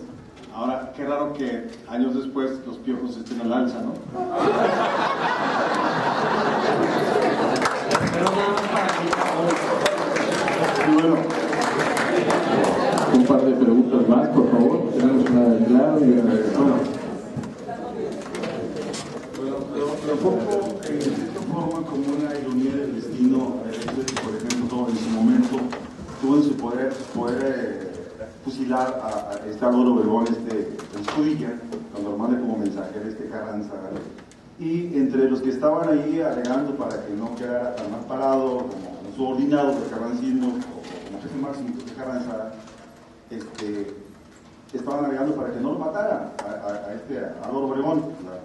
Eso se toma básicamente como una ironía, ¿verdad? Porque finalmente atraviesa todo el camino, en el ferrocarril, señor de Álvaro Obregón se salva, y ¿cómo se llama? Felipe Ángeles alega también por el salvamento de Álvaro Obregón.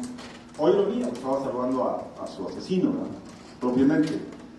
Se cuenta también que los análisis históricos que se han hecho con respecto a toda la serie de batallas que dieron origen a toda la destrucción del ejército de porfirismo, del ejército federal, pues esa era también una de las tiradas de Estados Unidos, ¿verdad?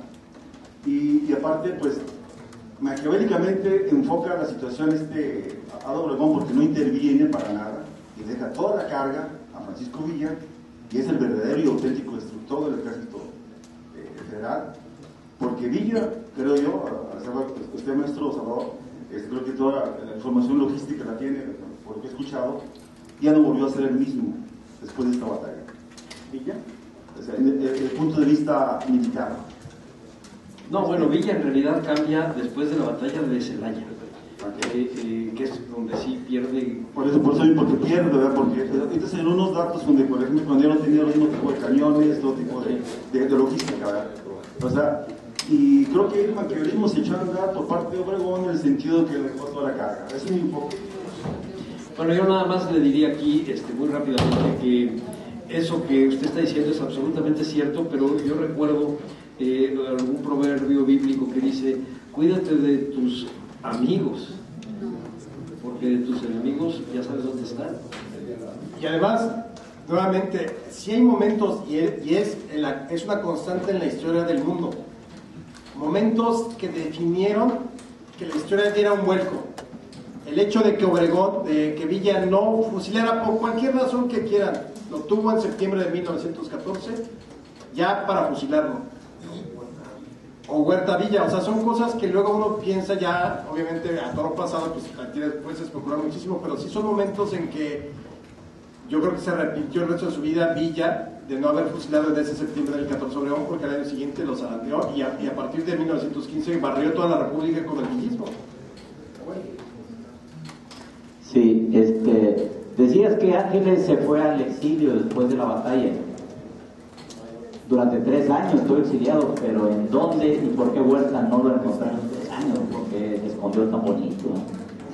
No, Huerta había muerto en 16. En enero del 16 Huerta ya está muerto. Huerta renuncia en 14, se va a un momento a Estados Unidos, luego se va a España, luego regresa a Estados Unidos porque quiere organizar una rebelión para regresar a México. Ahí es cuando ya le da el ataque de cirrosis y termina muerto en enero del 16. Más o menos por esas fechas, enero del 16, quizá un poquito antes, Ángeles se va, está un rato en El Paso y luego se va a Nueva York.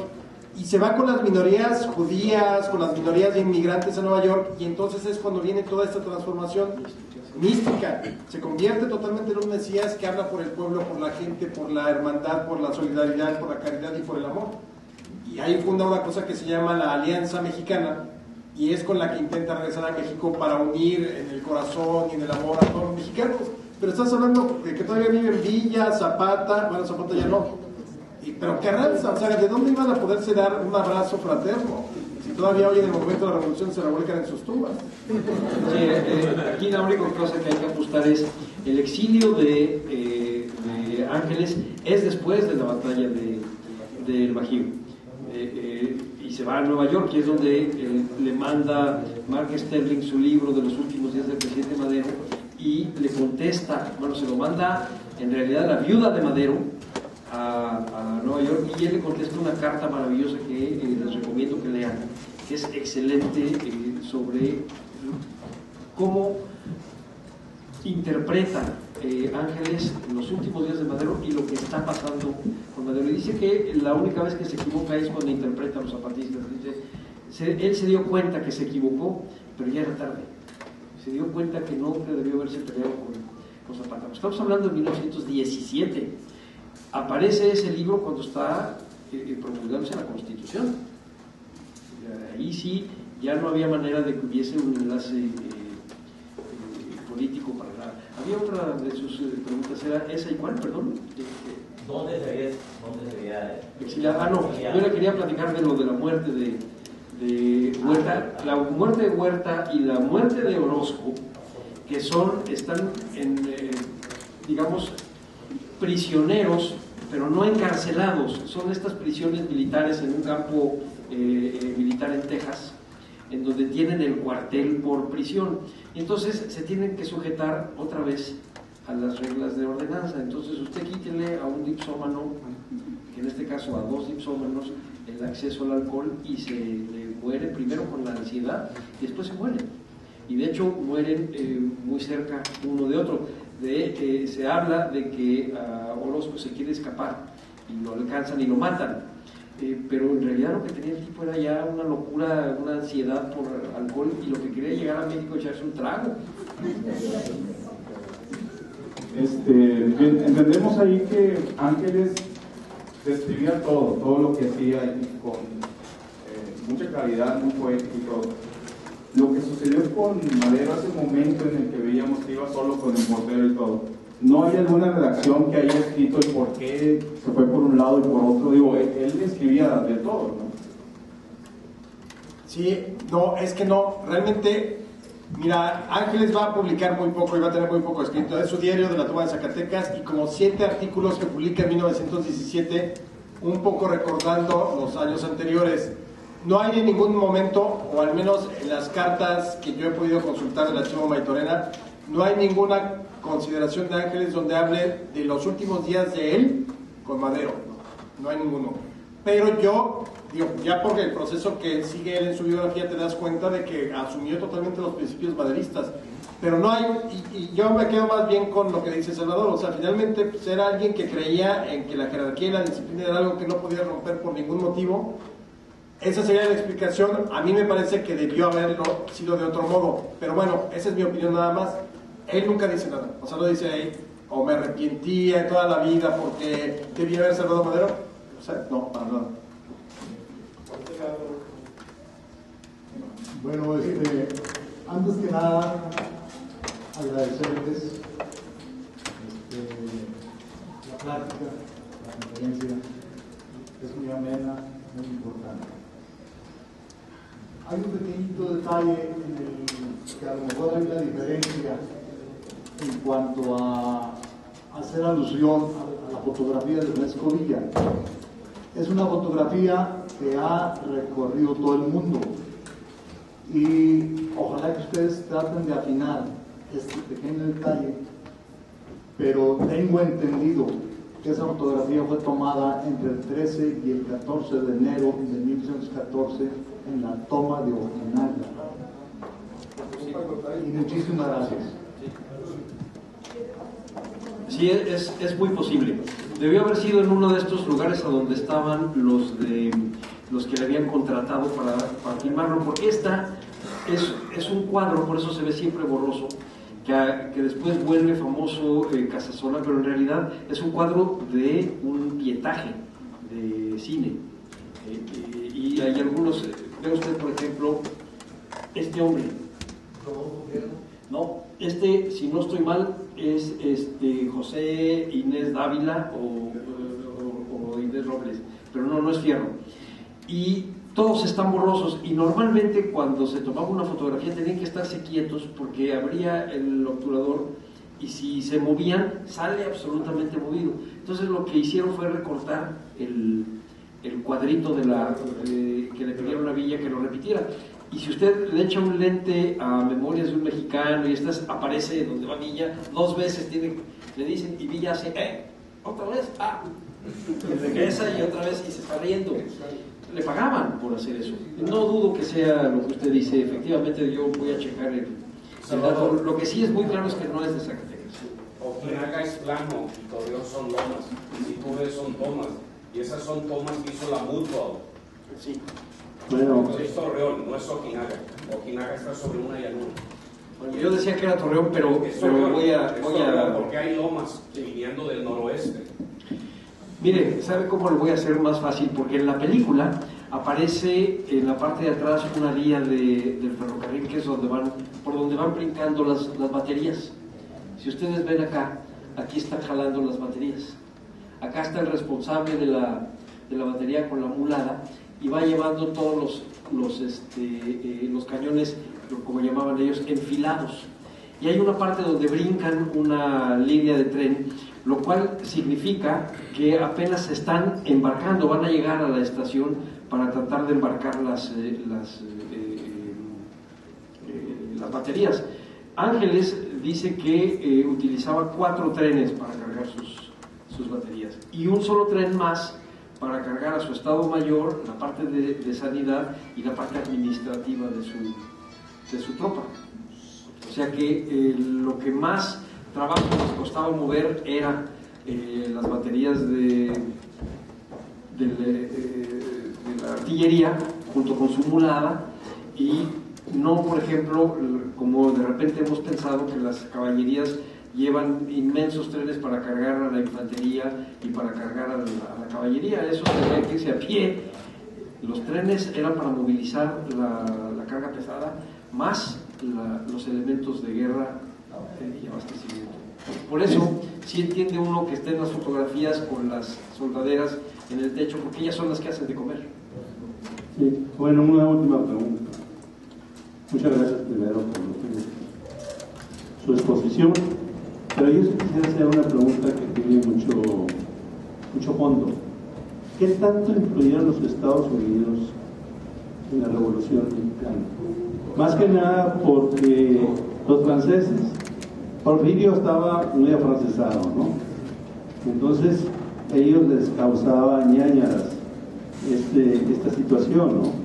Entonces yo quisiera ver qué tanto influyó, o fue una cosa, o fue algo que surgió por el problema que tenemos ahorita, las diferencias de clase, la desigualdad social.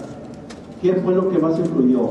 ¿Los Estados Unidos o la desigualdad social que vive en México? No, yo creo que no son movimientos monolíticos, es decir, que tengan una sola causa. Para empezar, yo diría que la Revolución Mexicana surge exactamente por la serie de contradicciones sociales que se van acumulando a lo largo del porfiriato durante 30 años, por un lado. Por otro lado, surge por las contradicciones políticas mismas que se acumulan durante esos 30 años. La reelección, la corrupción al interior del sistema, el envejecimiento del sistema político. Entonces creo que eso es innegable. Estaban ahí, era un caldo de cultivo.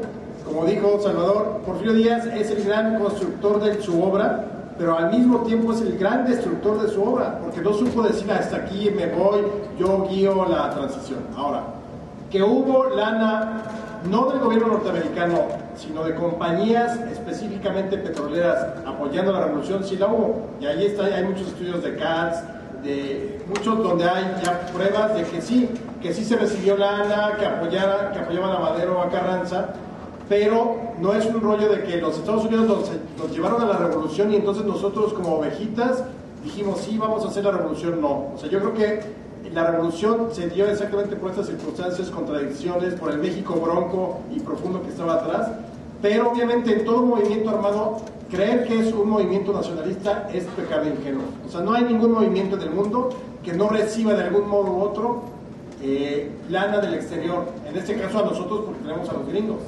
pero el tráfico de armas, de influencias, todo es porque estaban ahí los gringos. Ahora, que los gringos querían cosas específicas en México, sí, el petróleo, defender los intereses y el petróleo. Como ahora, lo que es. Claro, pero además así es la historia y así ha sido siempre. La importancia del gobierno es que sepa cómo negociar con eso, no entregar nada más a lo güey. Sí, no, bueno, si usted trata de explicárselo con una situación actual, es malo comparar, pero en términos de ejercicio mental funciona. Si uno piensa el por qué el problema en Ucrania con los rusos y si intervienen o no intervienen los americanos y el problema con Siria y ahora el problema con Irak, y dice uno, bueno, entonces pues no, ya habían invadido Irak y ya estaba una gente, se habían echado a Saddam Hussein y había sido inmoral pero necesaria el ahorcamiento de Hussein porque nunca existió el armamento que decían, cosas de este tipo. Sí, pero los americanos son pragmáticos y van sobre los dólares.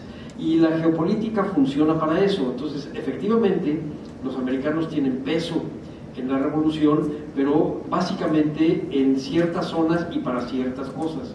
Entonces, le pagaban al cacique que estaba en donde estaban los pozos petroleros, le pagaban al general que tenía que ver con el abastecimiento de los trenes. En esa época todavía eran de carbón, no eran de diésel, le pagaban al general que tenía que estar cuidando la frontera para que pasaran las armas y los uniformes con las cuales se abastecieron los constitucionalistas en general.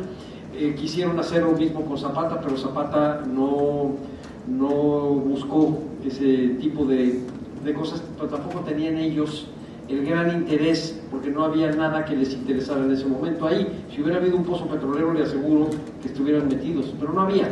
Entonces, sí pesan los americanos, pero hay que leer, por ejemplo, el libro de Katz, el de la Guerra Secreta, y dice al principio, en la sesión del día fulano de tal a la 1 de la tarde, media hora antes de que cerrara ya la sesión de Secretaría de Estado, se tocó el caso de México. Y de ahí él se echa 2 tomos sobre el peso de los americanos en la revolución, pero en realidad fueron los 15 minutos que le dedicaron ellos en la Secretaría de Estado.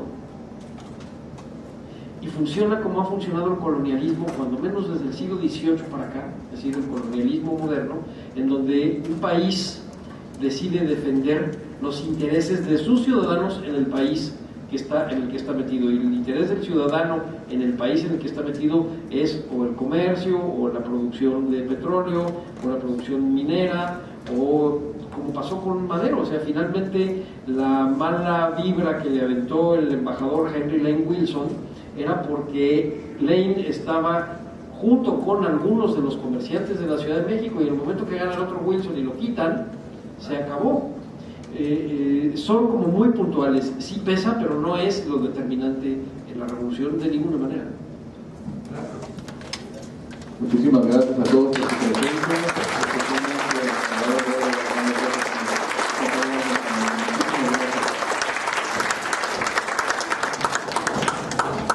De fórmula y co-conductor del programa El Refugio de los Conspiradores.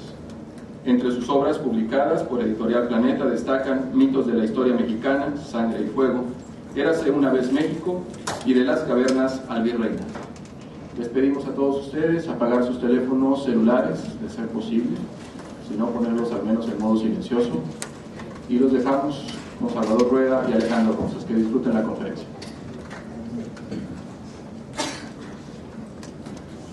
Muy buenas tardes. Antes que nada, como siempre, es un placer venir otra vez aquí y sobre todo siempre ya ver casi la sala llena, entonces es maravilloso, sobre todo charlar, una tarde apacible, tranquila, el ambiente está muy a gusto, bajo el calor, como veníamos mencionando ahorita que caminábamos por acá. Bueno, para nosotros que estamos acostumbrados a un clima totalmente distinto de la Ciudad de México, lo sentimos ahora más benigno en la tarde que a las 4 de la tarde cuando caminamos por la Macroplaza.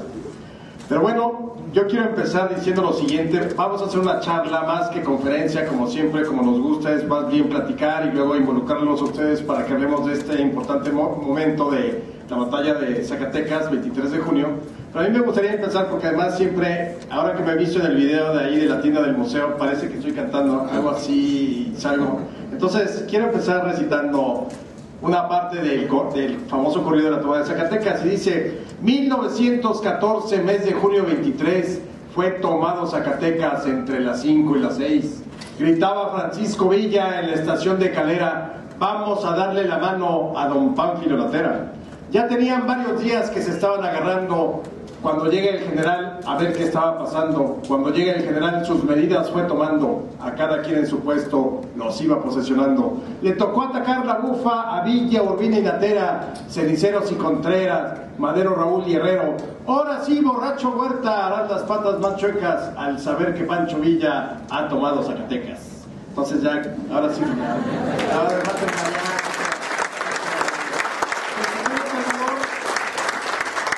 lo pusimos al título, es la batalla más importante de la revolución. Platiquemos sobre eso, platiquemos de los personajes y platiquemos del significado a 100 años. ¿Habría que ¿sí valía la pena que lo celebráramos o no?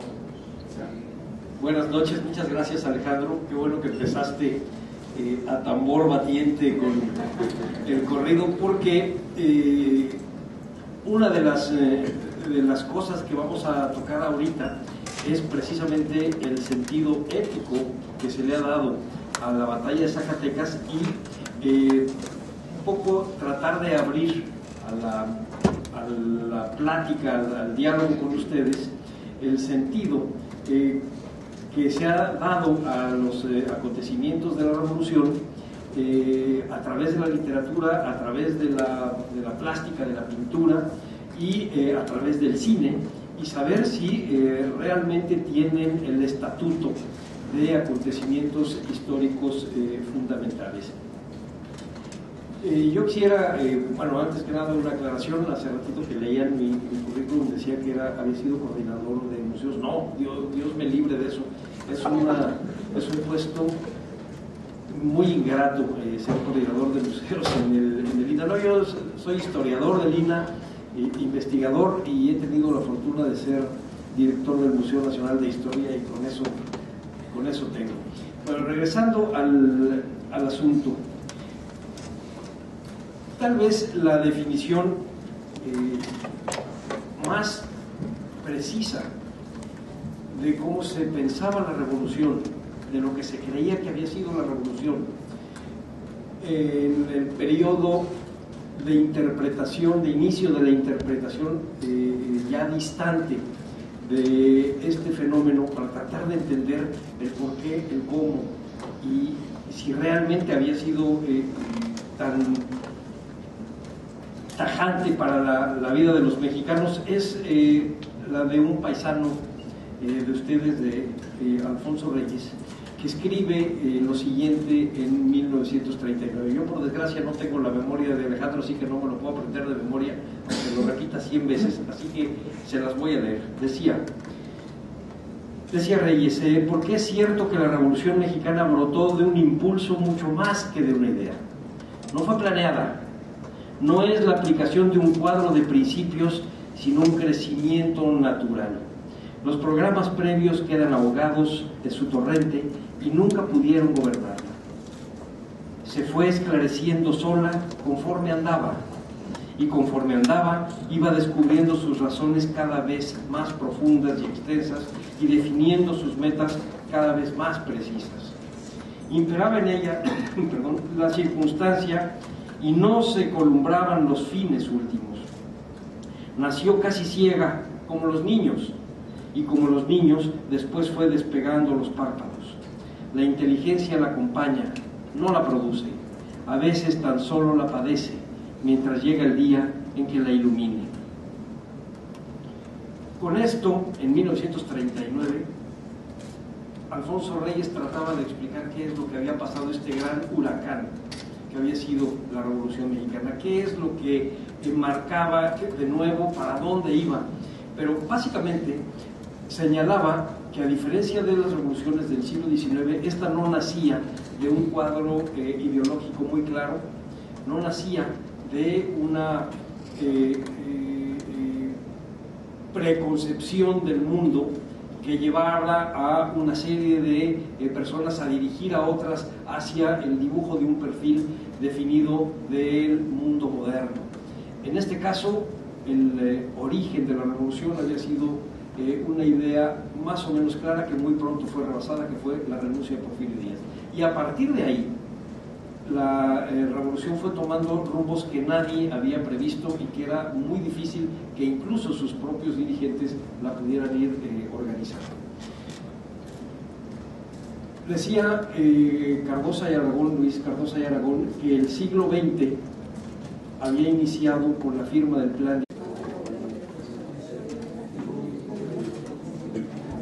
Buenas tardes, noches, bienvenidos al Museo de Historia Mexicana a esta conferencia, 100 años de la toma de Zacatecas, la batalla más importante de la revolución. Esto en el contexto de la exposición Entre Ideas y Metrallas, que ya termina este domingo es su último día de exhibición, y pues, aprovechar para comentarles que ha sido bastante visitada esta exposición, con una asistencia el día de hoy de 48.500, por lo que esperamos que este domingo lleguemos a los 50.000 y esperamos que todos ustedes nos apoyen para poder conseguir también esta meta, invitando a todos sus conocidos. Antes de dar inicio con la conferencia, me voy a permitir leer una síntesis, una semblanza de nuestros conferencistas del día de hoy, Salvador Rueda y Alejandro Rosas, para quien pido un fuerte aplauso.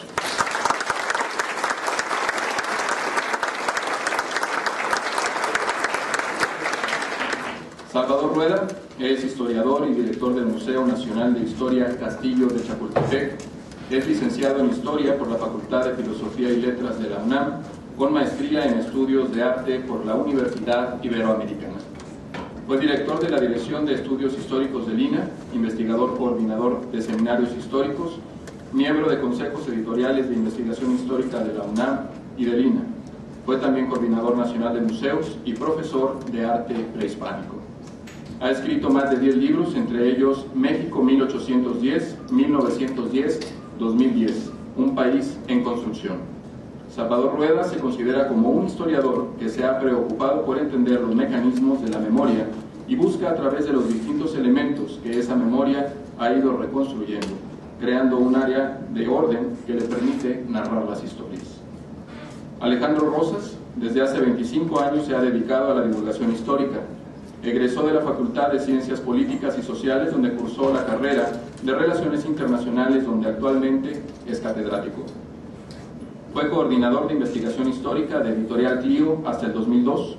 Es colaborador en Relatos e Historias de México, Letras Libres, W Radio, Radio Ayala, el 28 de noviembre de 1911. Pero no decía Cardosa y Aragón cuándo había terminado el siglo XIX. El siglo XIX siguió. Y es posible que una primera respuesta a esta pregunta sea que el siglo XIX termina el 23 de junio de 1914. ¿Por qué? Porque ese día se derrumba totalmente el brazo armado fuerte del viejo régimen, ya un régimen muy distorsionado, si ustedes quieren, con los golpes de Estado, no uno, sino los distintos golpes de Estado que dio Victoriano Huerta, y que en el momento de este derrumbe queda en manos de los revolucionarios los destinos del país. A partir de junio, del 23 de junio de 1914, lo que se tiene que discutir es algo totalmente diferente. Y sin embargo, y con esto termino y le paso la palabra a Alejandro nuevamente, las maneras como ha sido interpretado este acontecimiento tiende a pintarlo como una meta propuesta a propósito, cuando en realidad pareciera que fue el movimiento de sonámbulos, que pareciera que van muy definidos hacia dónde van y en realidad están dando tumbos. ¿Por qué? Porque, por ejemplo, en el inicio del corrido hablan de irle a dar la mano a Natera, cuando el hecho, el acontecimiento puntual es que no habían ido a sostener a Natera, sino a llevar la división del norte, la batalla por Zacatecas. Natera, que era uno de los hombres más fieles, más leales a Venustiano Carranza, no recibió a tiempo los refuerzos y por tanto él perdió la oportunidad de ser el que dirigiera esta batalla. Unos años después, cuando se hace el corrido, resulta que todos son amigos y no lo son. Si ponemos tantitito la siguiente la pintura, y con eso ya le paso la palabra a Alejandro,